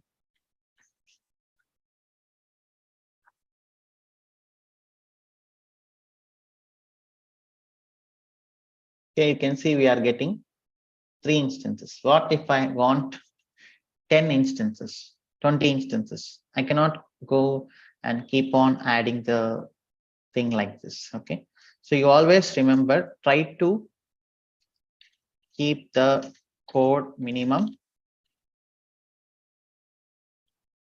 and do the maximum work. Okay, this is the best principle of coding. Okay, try to keep the code minimum and do the max work. If you see here, and don't repeat yourself. This is the main principle you should remember anytime, not only Terraform, anywhere in IT. So now definitely every programming, scripting, whatever, it will give you the way to keep the code minimum. So in Terraform also we have a way that is called count. Okay, count, just say Terraform count.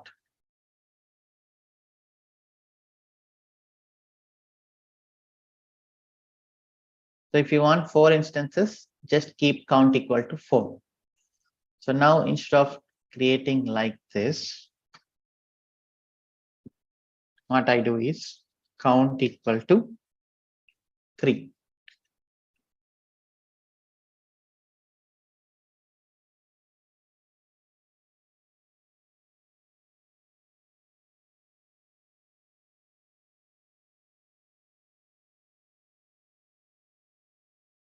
Now you can see 3 instances are getting created: web server 0, web server 1, and web server 2. So let me apply this Terraform apply -auto approve.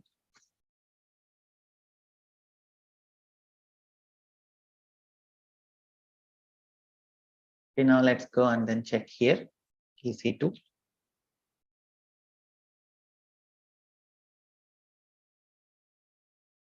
you can see we are getting 3 instances.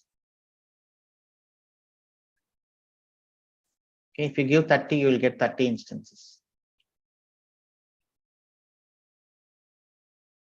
That is how you can use the count. If you just give count, it will create the ask number of instances. But here a simple disadvantage is there.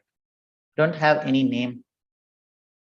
If you give name here, for example, tags, let us give tags var dot tags.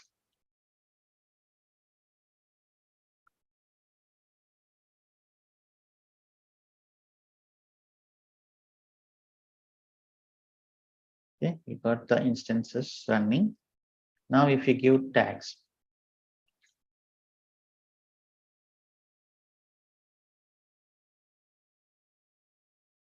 okay, let us apply.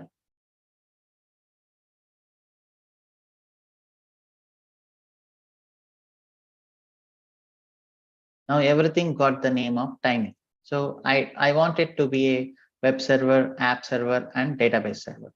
So for that purpose, Terraform is giving you another thing that is called count.index. So you know index always starts from 0 to n.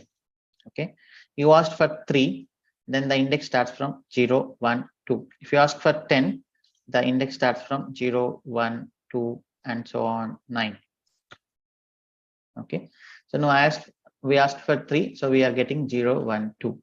So in this case, the best way to do is create a variable instance names type equal to list of names, default equal to. So I want web server, API server, and then DB server. Okay. So for now, I'm removing this var.tags.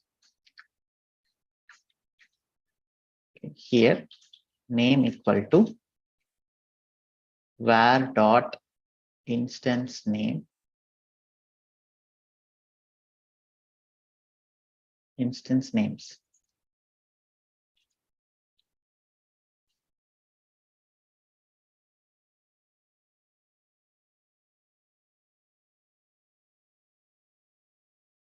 Of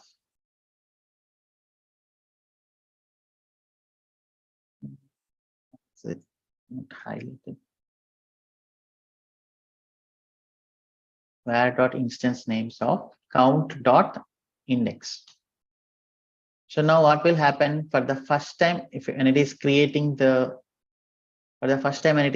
instance, it will go and fetch the instance names list, and inside that first time you will get 0 index. What is in 0 index? Web server. Next time it will get 1. Next time it will get 2. So that is how this count.index parameter will be useful for us. Okay.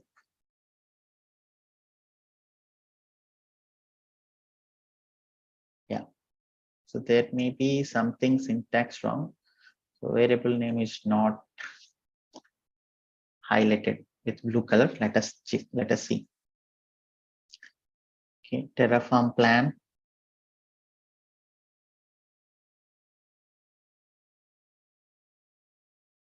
Okay, it is saying it is going to apply the changes.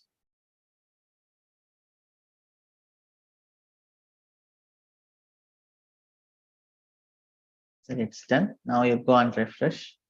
You got your names. So this is how generally you use count and count.index to create multiple resources. Okay.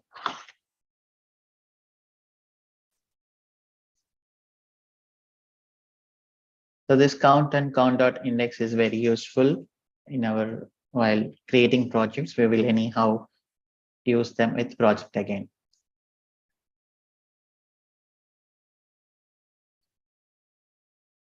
Okay, now variables count and count index is done.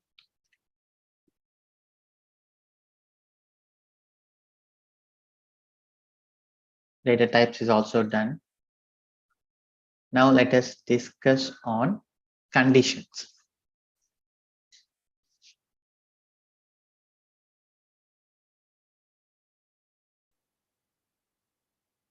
Okay, if you are getting multiple questions, just hold on. Okay, we are going to address all those things slowly. Okay, now conditions. So conditions is also a well-known concept every one of us knows. For example, we know this condition. All of us may have seen at least in our C language sessions.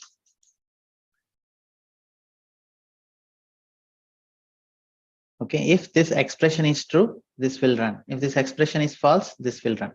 For example, if I ask you to write a simple program to check whether it is Sunday or not. If it is Sunday, no school. If it is not Sunday, then school is there. How you write simple expression? Day equal to Sunday, like this.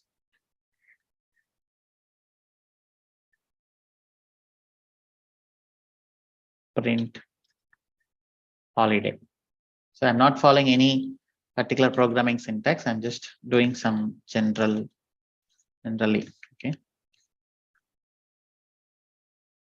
Print go to school.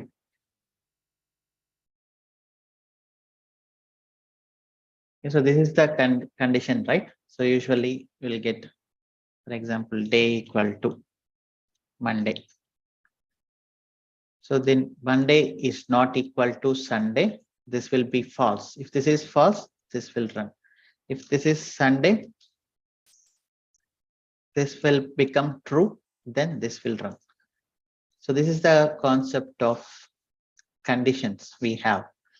So in Terraform also we have a condition, but it is very easy. No need to write these many lines. So the conditions is like expression, question mark. This will run if it is true, colon. This will run if false. Okay, simple one line thing. So you will give expression and then question mark. If this is true, this will run. If this is false, this will run. Okay, so that is the simple syntax. Terraform conditions.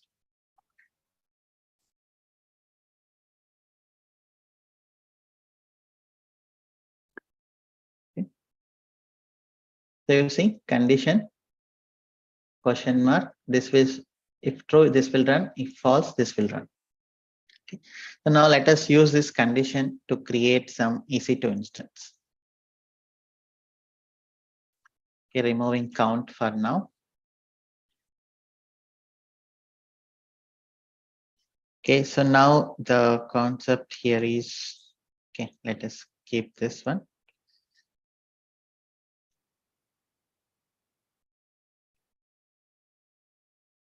I'm creating one more resource.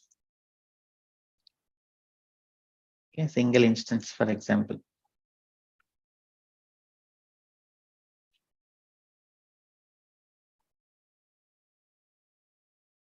So now the task is, if environment is production, create t3.large instance. If not production, create t2.micro instance. Okay. So generally in production, we need large instances. In development and testing environments, we need smaller instances. Okay, this is the condition. How can you implement a condition for this? Now, let me create one variable is prod. Okay, can just give type equal to boolean, and then default value is nothing but true. Okay, so how can you write the expression here is, instead of t2.micro, you need to write an expression that is var.is prod. This is the syntax. question mark. Var.isProd question mark. If true, this will run t3.large. If false, colon t2.micro. Okay, you can see this. Var.isProd. What is the value of this? True. So if true, then instance type will become t3.large. If it is false, instance type will become t2.micro. Now let us try Terraform plan.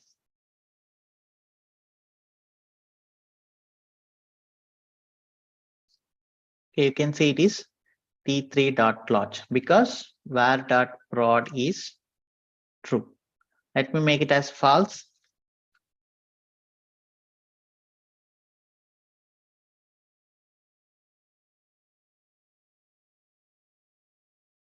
You can see t2.micro. So conditions are very easy in Terraform. Instead of like this true or false, you can always go for another thing. Environment.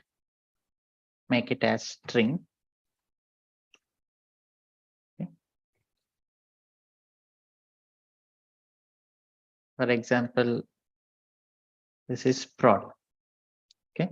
Instead of using Boolean, you can also use string type. So here, what you have to do is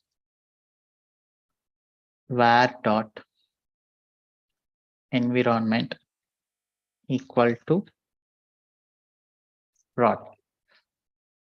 Okay. So if var.environment equal to prod, this will run. Not equal to prod, this will run. So what is the value right now? Prod. So prod is equal to prod, then we will get t3.large. Let us check this.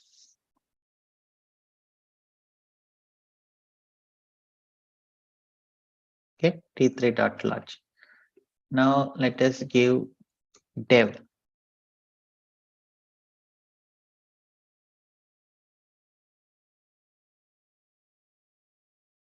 t2.micro, you can see.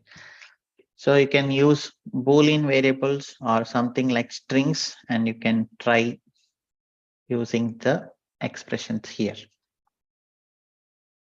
Okay. So that's it. This is all about conditions in Terraform. You practice this, anyhow, we will also use this concept in our project.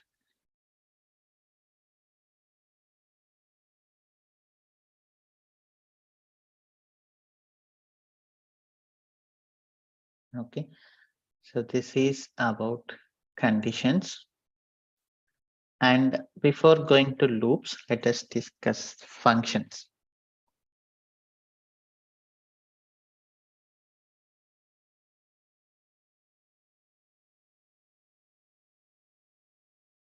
Okay, usually functions is also a universal concept. What it does is it can do a unit of work whenever you ask. Okay, so generally in programming or scripting languages, what you do is you will create a function name and you will accept some variables like this, and inside you do something and you return something. So this is the function. So function always can do some work for you. Okay, you no need to do. For example, if you are conducting an event, you will ask someone to do some work. So that is, you are asking someone to do some work. They will do the work and they will report to you. Similarly, functions in coding. So if you ask the function to do something, it can do it and it can return the value to you. So we have Terraform functions.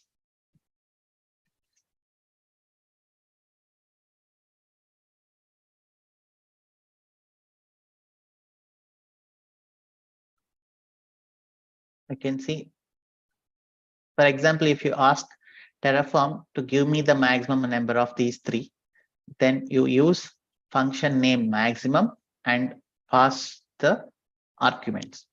For example, if you want to try this one,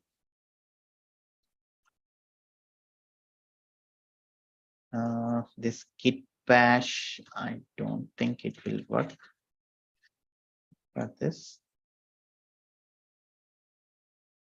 Yeah, so this is the Terraform console generally to do the operations at console. I'm giving maximum function. I'm giving 600 and then 1000 and then 800. I'm asking Terraform to give me the maximum value of these three. Then it should show you the result. Okay, git bash is not working for this. Let us go for the actual Windows command prompt.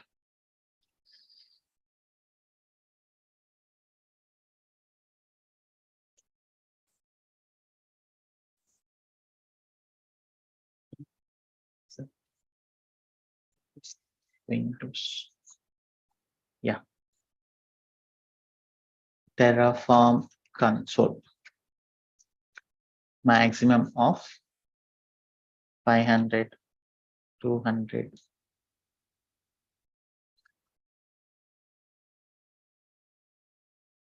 $500, 200, 1,000, 300, 4,000, something.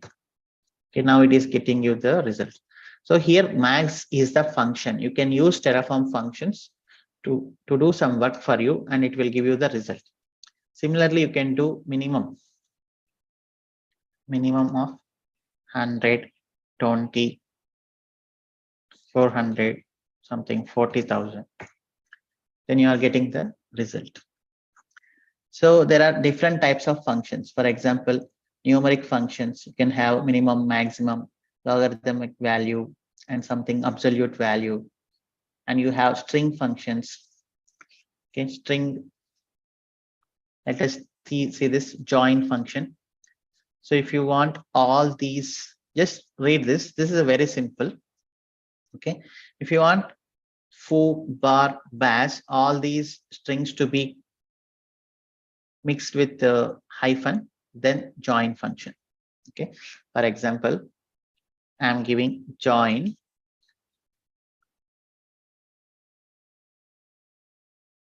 I want to join all the names of my, for example, this one, list of names like this. Shiva, Kumar,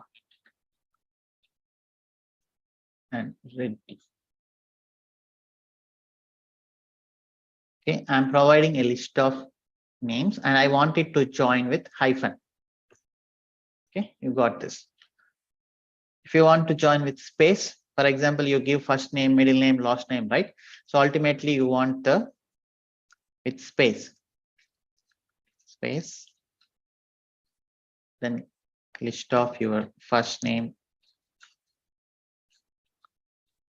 middle name, and last name, for example.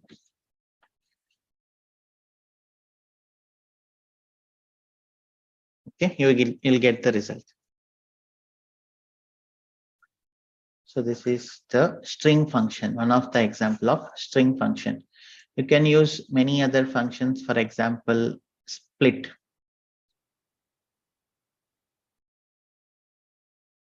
Okay, you can split the name and it will give you the list.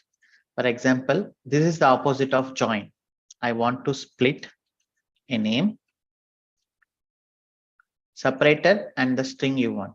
For example, what is the separator? Space. Now I want to split this name with space.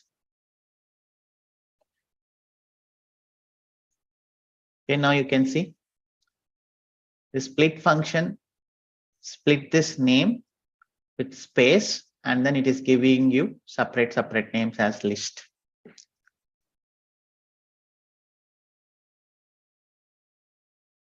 Okay. So this is one of the function. You don't need to worry, just practice now. We will use these functions very much.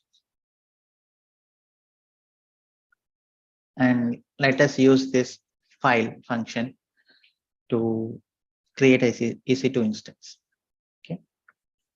So till now, while creating EC2 instance, we are not giving a key name. If you don't give key name, you cannot log into the instance. So generally, when creating EC2 instance, what we do, we will attach public key to the server. You have private key in your laptop. Then you will use private key to log in. Okay, this is the normal process, right? So let me create some. This is stuck.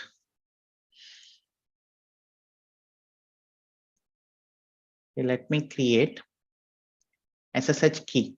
So how to create SSH key? SSH hyphen keygen hyphen F, the key name you want. Okay, if you don't know this SSH and then creating servers, public key and private key, I suggest you to go through. I hope all of you are aware, but some of you, if you don't aware, I suggest you go through this Linux free course. Okay, I explained all the things here about SSH connectivity, public key, private key, how to generate all those things. Okay. SSH hyphen keygen Terraform, then it will create Terraform public key and Terraform private key. Okay. So now SSH hyphen keygen hyphen F Terraform. Enter, enter. Now you can go and check. See users, your username. You can see here terraform.pub. This is public, and this one generally it is .pem extension. Okay, so this is how two files are generated. Now I need to supply the public key to the server. So to supply that public key to the server, there is a resource called AWS key Terraform.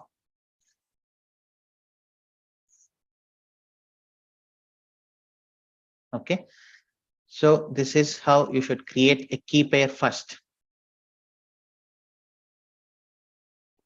AWS key pair. I'm giving Terraform, and here also Terraform. Let me check whether I have a name with this already. Yeah. Okay. So now I don't have any keys, right? Now I'm creating a key. So instead of hard coding here, what I will do, I will use file function. Where is this? So this file function, what it will do is it will go to the path you have given and it will read the content from that. For example, this file function, if you want,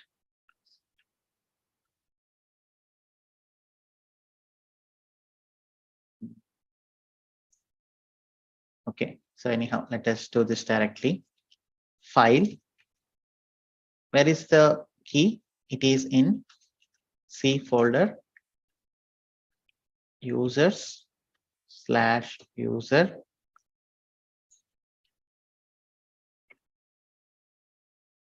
terraform.pub. Okay, so it will go to this users folder, and from here it will read this terraform.pub. Okay, that is how this is useful, file function. Okay, now let us check.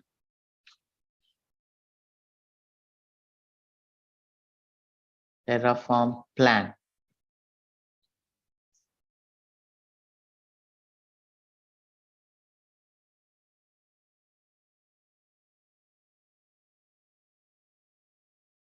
Okay, you can see it is able to read this from the file. So file function is useful to read the contents of a file. Now, if you want to give here key name equal to AWS key pair dot terraform dot key name. Okay. Now let us apply.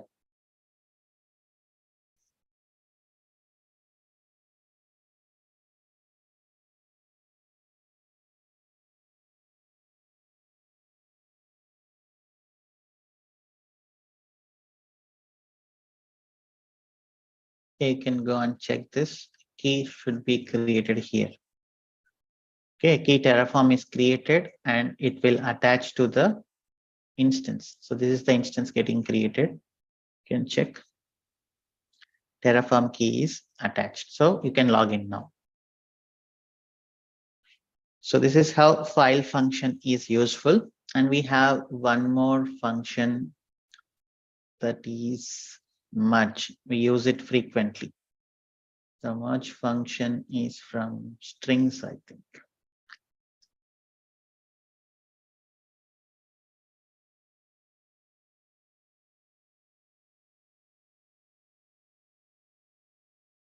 Yeah, from the collections type, you can see merge. What is it?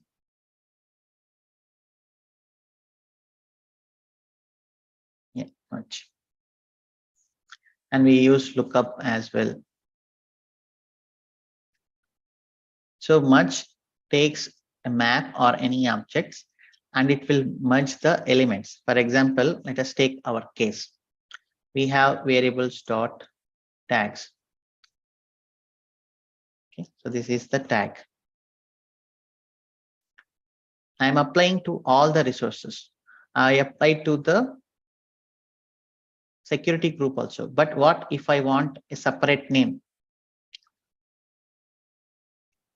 So this is the common tags.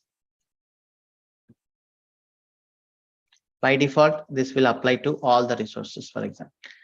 What if I want a different name for security group? Okay. So in that case, what you do is you go for merge function. So merge, it will take two maps. Now what you have to do here, merge. You already have one map, that is var dot tags, and you create another map that is nothing but like this. Name equal to timing RDS security group. Okay. So if you do like this, what will happen? Since you are merging, then this will override this one and remaining things will be the same. Okay, so that is how the merge function is useful. Now let us do this. Please focus, merge. Okay, var dot tags, and you want another map that is name equal to timing RDS SG security group.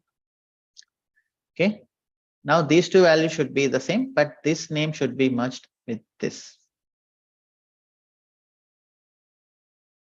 Okay, this is also a map, you know this. Now let us go and then plan.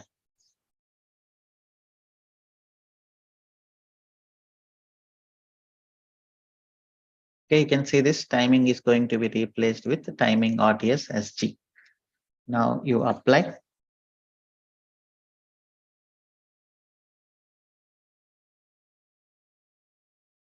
Just go and check the security groups. You can see the name got changed, but the remaining parameters are same. Environment dev Terraform is true. So in your interviews, they will ask what are functions in Terraform, which function you used. The Terraform functions can do a unit of work. It can take few arguments and it can return the response for us. For example, I used file function to read the public key. I use merge function to merge the common tags with specific resource-based tag. And then we are going to use join, split function. We are going to use many functions, lookup function, all those functions in our next sessions. So you can tell that answer confidently in interviews. Okay, so this is about the functions. So these concepts are very easy, actually. Terraform concepts are very easy, but you need to practice it. If you don't practice, then it will become very tough to you. Okay. The functions we discussed, conditions we discussed, data types we discussed, count and count index, variables, everything we discussed. So another thing we have is loops. So if the concepts are heavy, I can stop till here, or I can proceed with functions also. What can we do?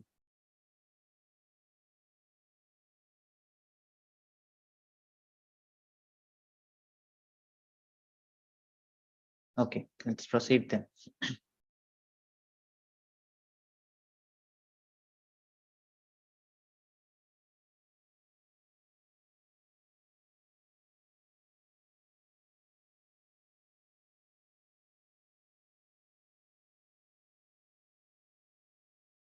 So usually, you know, it's a simple for loop generally. So what it does, int I equal to 0, I less than or equal to 10,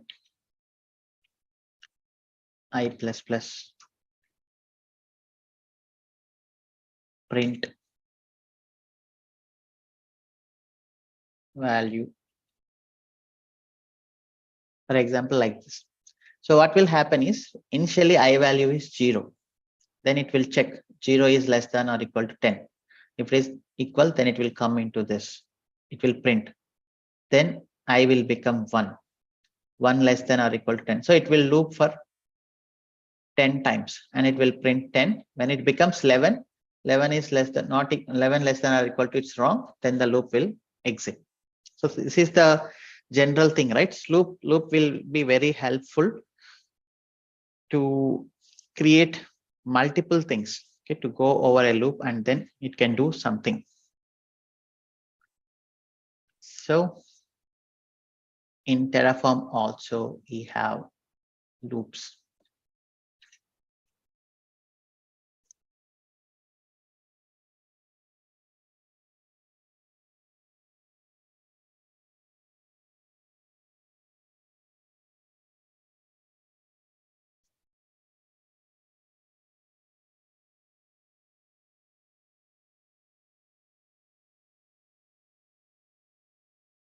This is not a real-time example.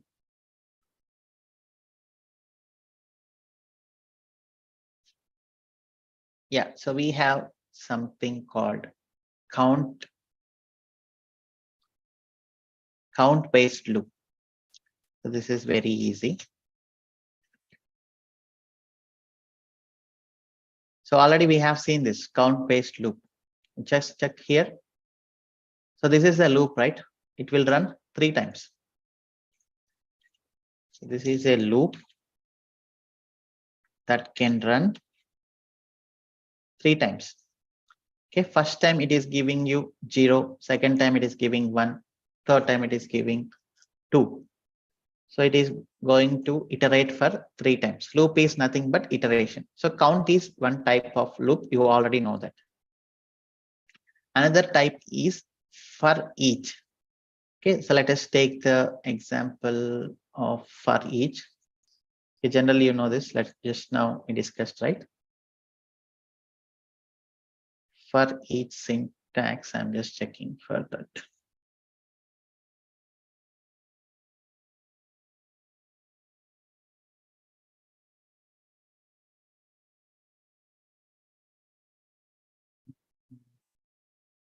Terraform for each. Trying to check official documentation. Yeah, this one.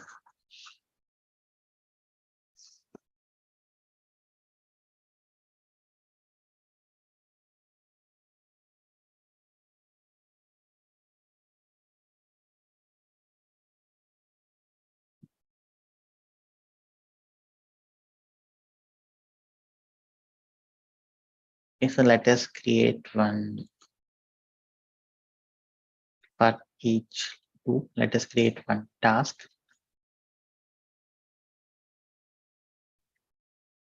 I want to create 3 public subnets. Okay, generally, there is a concept called high availability. You know this high availability, right? So we have how many regions? So we have in every region, we have in AWS or any cloud, high availability is nothing but at least 2 agent availability zones. For example, if you take Mumbai, there will be 2 data centers. Mumbai is the region. Okay, Mumbai is the region, and it has at least 2. One is North Mumbai and South Mumbai. For example, Mumbai has 3 availability zones. For example, East Mumbai. So why they have multiple availability zones is if North Mumbai is affected with any natural disasters like floods and tsunami, then still these 2 availability zones can work. So as an infrastructure engineer, generally projects or companies, they will ask for high availability. You should not create resources only in one availability zone. If there is any flood or any operations, any issues with the AWS itself, then you lose the business. So they will ask usually for 2 availability zones. So for that purpose, usually we need to create subnets in 2 availability zones. Okay, 2 publics, at least 2. High availability is nothing but at least 2 availability zones. So now I want to create here subnet in 2 availability zones. So what I do here is I will create a variable of public subnets, and then default value equal to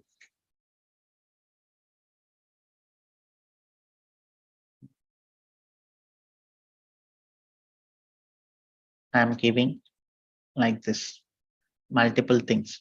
Okay, this may be a little tricky to understand, but concentrate. Name of the public subnet, public subnet 1, CIDR block 10.1.10.0.1.0/24, and which availability zone you want to create. If every region will have minimum 2. South, AP South has 3 availability zones, 1A, 1B, and 1C. Now I want to create multiple like this.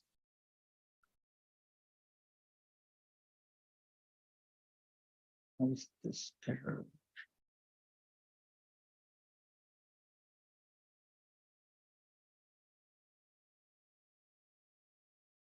I want to create 2 public subnet 2 and then 1B. And I want to create like this.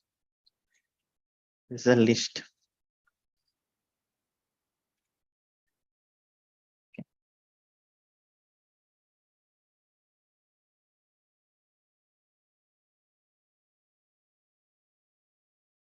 So now what I have to do is I need to loop code. So right now I have given 3. You can give 30, 40 also. I want to loop over this and then create the subnets. So here, let us go for AWS subnet.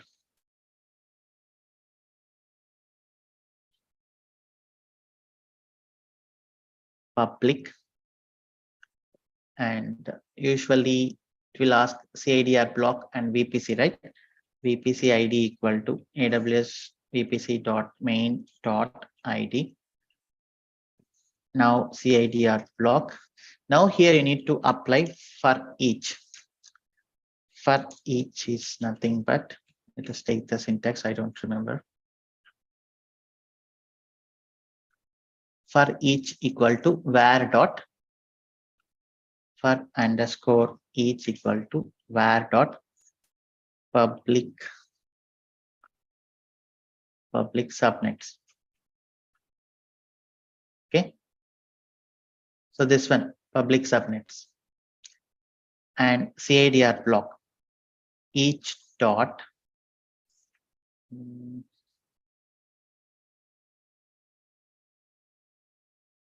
you see value dot CIDR block. Let me check this variable once.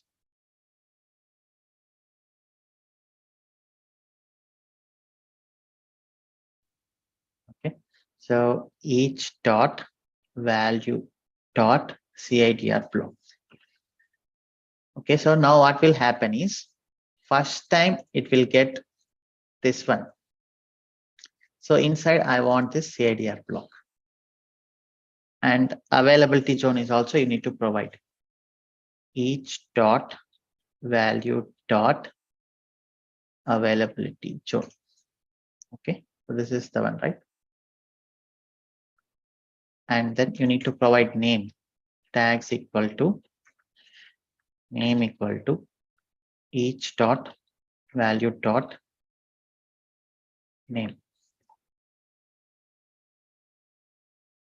Okay, name is capital N. Sorry.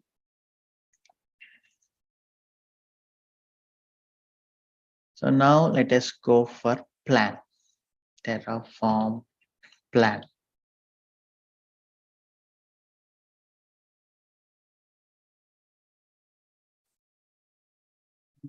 Invalid for each. Okay. So it should be, must be map, but I have provided here list. Okay, so to provide map starts with like this, and inside you can do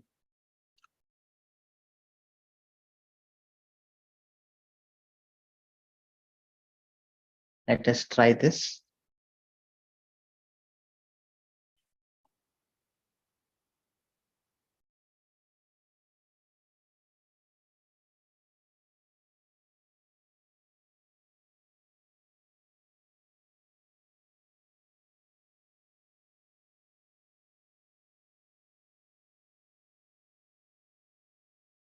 Just let me check this once again.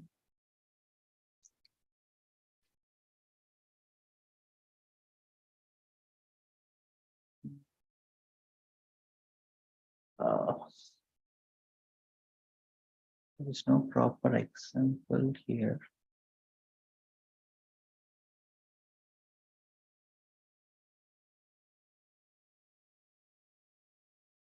For each example Terraform.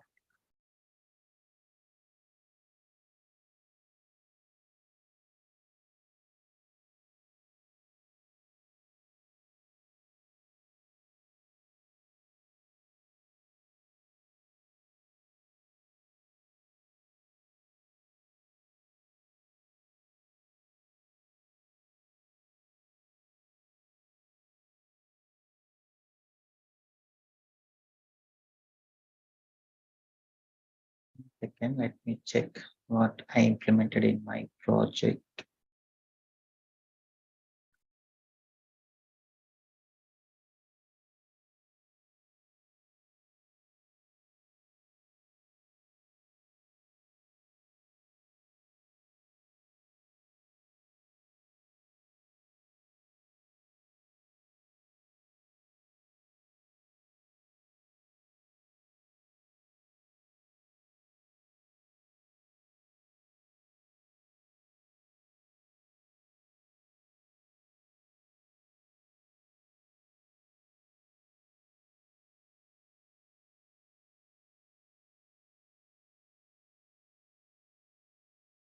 Yeah, so here, so simple mistake actually. So this is a map. Map starts with braces, and here you should have some name. For example, this one.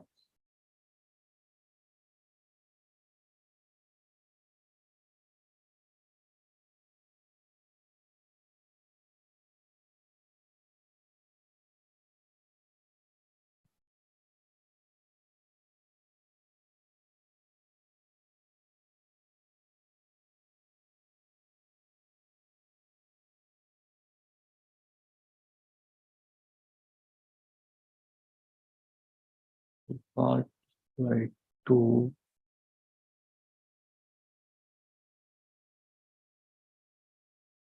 something like this. Let me try this one.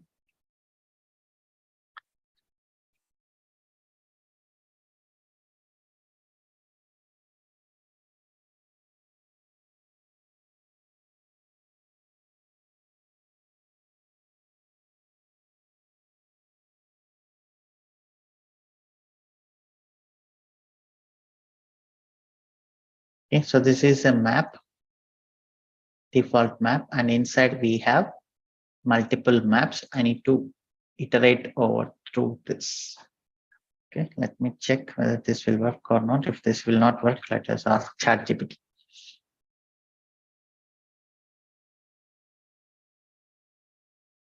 Yeah, this is the one.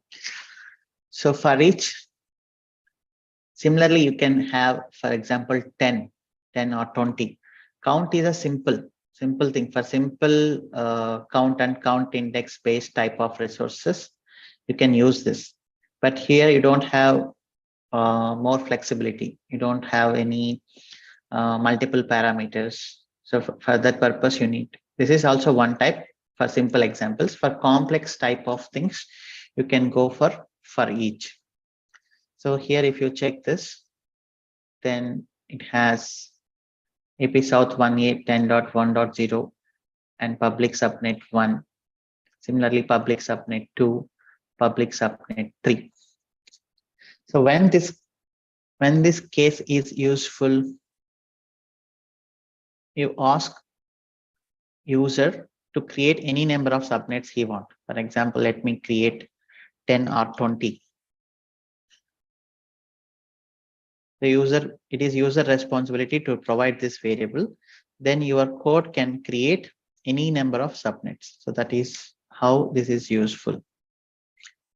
Okay, we must need this while doing the module development. That's why I'm telling you this one.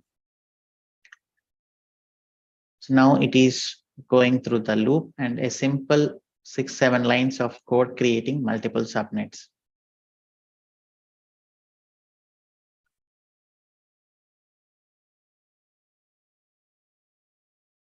You can see 5 subnets you are getting.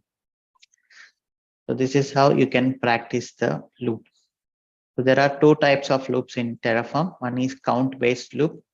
That is very simple. Another one is for each. For each should have the map. So this is how you should create a map inside with multiple maps.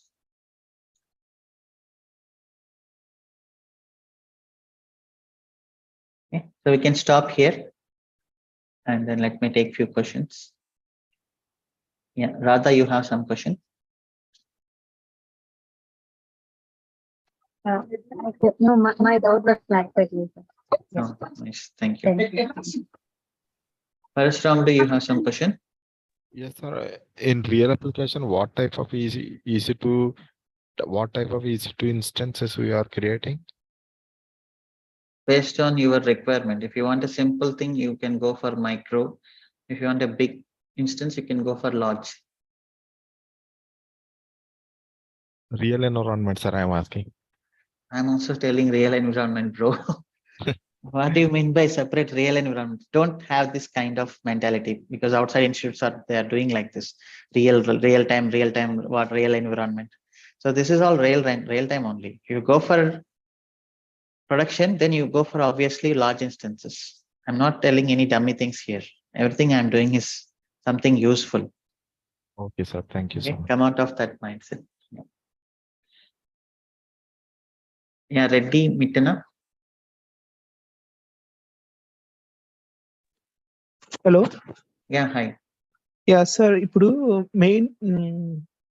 Main file ఉంది కదా sir, main.tf లో అక్కడ RDS 5432 అనేది port నెంబరా sir? Default port నెంబరా మనం ఇచ్చుకున్నామా? You can give anything, just for the example purpose I am telling. 5432 is a Postgres default port number. Okay. Whenever you created a RDS something like that, you give some number, right? Whatever the port, for example, MySQL port is 3306 something. Oracle port. So that's don't worry about that. Okay, just understand understand the concept of this. Okay. Okay, thank you. Yeah. Vikram.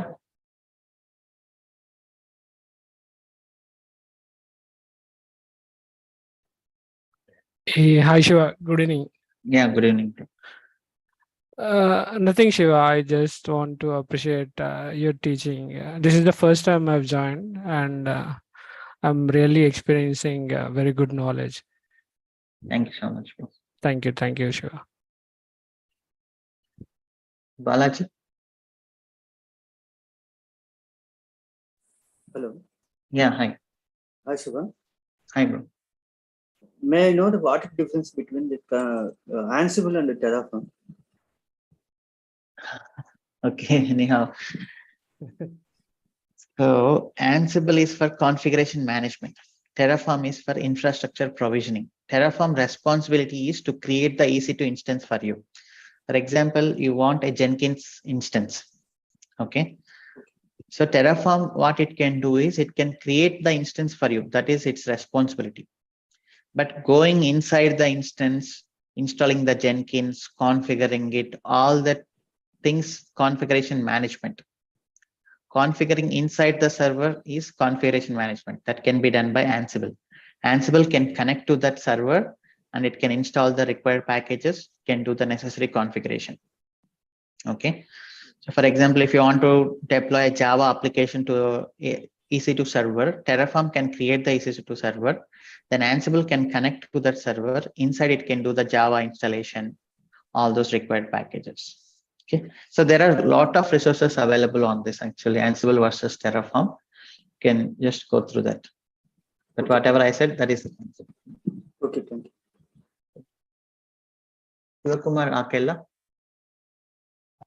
Yeah, I have one question about this main.tf.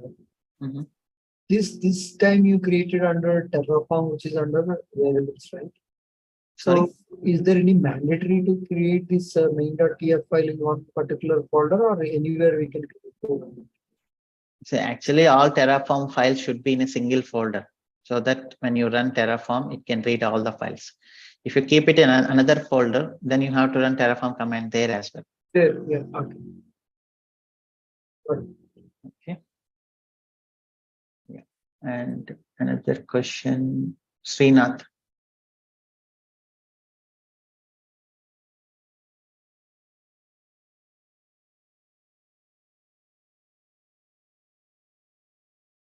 Yogesh. Hello. Yeah. Hi, Shiva. Hi.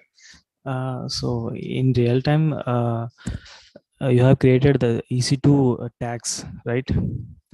So in real time, we have a plenty of tags. I mean, plenty of EC2 instances. So for example, 10 EC2 instances.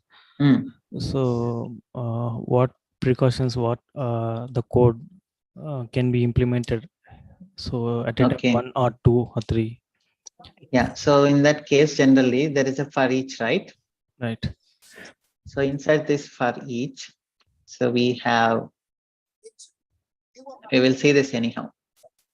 I will create here common tags. I'll name it as common tags. Okay. And every loop I will merge with another name. Okay. I'll tell you in next while discussing the project. Okay. Okay. No need to worry. So you'll get that. Okay. Thank you. Yeah. Sai Krishna. Shiva. Yeah. Hi, Yogesh. Hey, Shiva. Thank you. Thanks for allowing me. So in the Visual Studio Code, right? I installed Visual Studio Code, and but I'm not seeing the green, the highlighted ones, right? So what additional things we need to install on Visual Studio? Install this HashiCorp Terraform extension. Okay. Yeah. Okay. Yeah. Thank you. Chenna, you have some question? Chenna or Sai Krishna? Yeah, Hello. hi Shiva. Yeah, hi Sai Krishna. Yeah, actually my query is functions, lot of functions is there, right? Is any specific functions we are using daily basis, or do we need to idea on all the function names or something? So no, you don't need to remember, just understand the concept of function. Okay. And they will ask you what are the functions you are using in your project. You can say file function, and we are going to use join function, lookup function, many functions we are going to use. Okay. And second thing, you mentioned in the variables.tf type equal to map. But yeah. What is the map exactly? Map is a key value pair. Okay. If you mention bracket string, means it will map string data. Inside these are strings. Yeah. Okay. Okay, sure. Okay. Yeah. Thank you. Hi, Shiva. Yeah, hi Radha. Yes, yeah. For example, I'm creating a folder for the VPC, and for another resource, I'm creating that resource in another folder. Sorry, like so. VPC is in one TF file is in one folder, and another resource TF file in another folder. So how to make the communication between them, or okay, so we will have this kind of requirement anyhow. So that will be something like outputs and then parameters, all those things we will use. Okay, and one more thing, so in the interview, do they ask to write the, security group is there, keyword is there, how do we write the keyword? Do they ask? Because yeah, obviously it's not wrong, right? If they ask it, is it wrong? Nothing. So they have the rights to us. We need to remember all the parameters. Yeah, so that's what you have to do. When they ask, what you have to do is you need to write at least this skeleton syntax. Okay, so you can just say AWS something. It's not need to be exactly correct. You can just say this is the type of the resource, and here I will name it. The mandatory parameters we need to remember. Yeah, you need to explain them, name of the resource, and then here you can just directly tell, I don't remember the parameters, I can go and search it. Okay. Okay, thank you. Okay. Yeah. So next, who is this? Shiva, hello. Yeah, hi Chenna. ఇది Terraform వచ్చేసి top to bottom approach programming లేకపోతే bottom to This is not programming. This is not programming. This is only simple scripting. Okay, no need to worry about that. Well, first of all, thank you. No question of top. No question of top to bottom or bottom to top. నా question ఏంటంటే మామూలుగా మనము VPC create అదే మామూలుగా ఈసీ2 instance create చేసిన తర్వాత login అయ్యేటప్పుడు మనము మామూలుగా సెక్యూరిటీ ఇస్తాం కదా, లైక్ కీ వాల్యూ పేర్స్, అప్పుడు ఎలాగ తీసుకుంటది అనేది doubt. Okay, so this is a strange question, bro. So you're worrying too much. I think you are a developer. So there is no top to bottom, bottom to top, or nothing like that. Okay, just give the resource name and parameters. It will take. Okay. Anyhow, your questions will be resolved by default in next class. Thank you. Triveni Reddy. Hello. Yeah, hi. Hi, Shiva. Hi. Yeah, my question is like, in the main.tf file, you mentioned count equal to 3, right? Yeah. And you give list as a web server or IPS server, DB server, like that. Yes. If my requirement is like, 3 web servers, I need 3 API servers and 3 DB servers, then how can I do that? Then give 9 and provide 9 instance names here. Web server 1, web server 2, web server 3, So and we API need to server. give 9 names, na? Yeah, obviously, yes. Okay. So we can't provide like, how it will take, we need to provide, if we give 3 names, like web server, APS, okay, we need to, okay, 9 names we need to give. There is no other way, right? No, that's the way. If you want 9, you need to provide 9 names. Because I'm asking web server 3 times, web server only I need, right? So need I to mention again web server like that? Yeah, obviously, if you're counting 9 times, if you just give 3, then you will get index out of parameter issue. Okay, thank you. Okay, yeah. So that's all for today's session. You can always use this Slack from now onwards. Okay. You can ping the questions like this. Don't create multiple messages. Just in a single thread, we can have a conversation like this. Okay. So at the time of creating this message, just follow this. Give the title. What is the title of the error, and what is the description? What is the error of the description? What is the description of the error? And just do some research before you ask here. Okay. So yeah, let's use Slack. It is more convenient and it's going to be a long-term community. Is this Slack on web version or do we need to install? You can use anything you wish. So what is that path? Okay. And let's go here. Okay. I just posted the link also in the WhatsApp as well as here else. Try to join it. Thank you so much. That's all for today. Good night. See you in tomorrow's session. Shiva, one last question. Yes. Have you created any notes for this? Yeah, I'll push this. I'll prepare the notes and then I'll push by tomorrow morning. So this is the random thing, right? I'll just keep it in some good format and then I'll push it. Yeah, thank you. Shivagar, one last question. It might be silly. I was asked in one of the interviews, like Terraform is mutable or immutable. So I told immutable, but they asked like, okay, then it will, sometimes it will just update the resources. Sometimes it will destroy and save. Then how can you say that it is immutable? I didn't have the answer.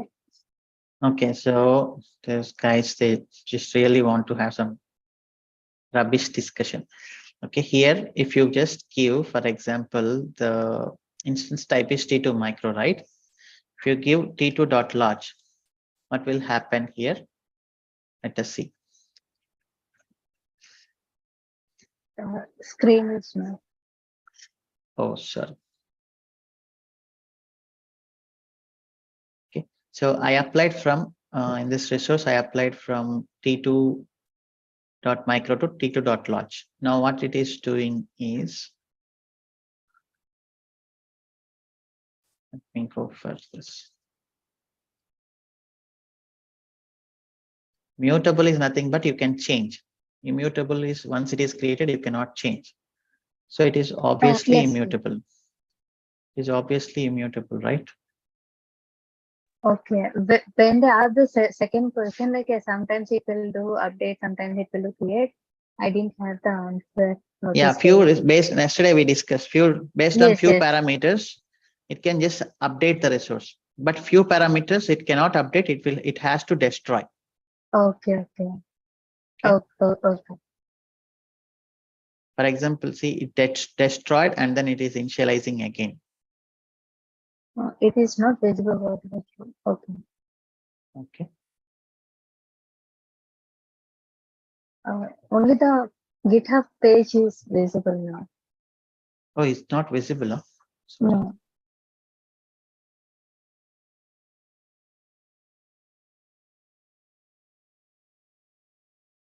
So actually it is T2.large, right? Can you see this now? T2.large? Yes. So if I give, for example, something M3.large.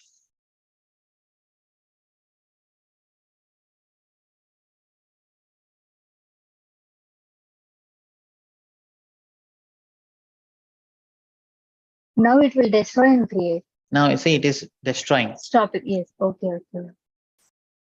Or let us see, it will stop and then update the instances, or it can destroy and then create new instances.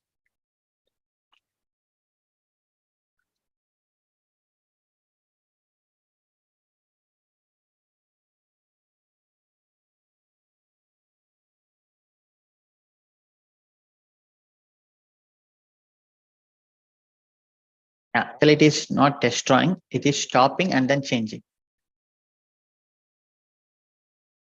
You can see this, right? So earlier in Terraform versionings, actually it was destroying and then creating. Now at least it became somewhat useful. But anyhow, it is obviously mutable. So those guys, yeah, they just want to have some, I don't know why they ask like this, but here you got some error. You can say this. What is the error? So generally in production, or it's not a best practice to do some changes like this and then apply. Okay, what is the effect? You will lose the data. Yes. The best practice is to take the backup and then do it. But it is change the instance, but I don't know why it is unable to start again. Configuration is correct. So something, so it's not the best practice to do by saying this error. Everything change the hardware, right? Your hard disk, everything will be changed, right? Yeah, so this is not the correct way to use Terraform. Okay. Okay. Thank you. Yeah, thank you. So the answer should be is immutable only, right? Immutable is nothing but you cannot change, but it's mutable. Yeah, once mutable. Okay. Thanks. Okay. Yeah, that's all. Thanks for today. See you in tomorrow's session. Good night.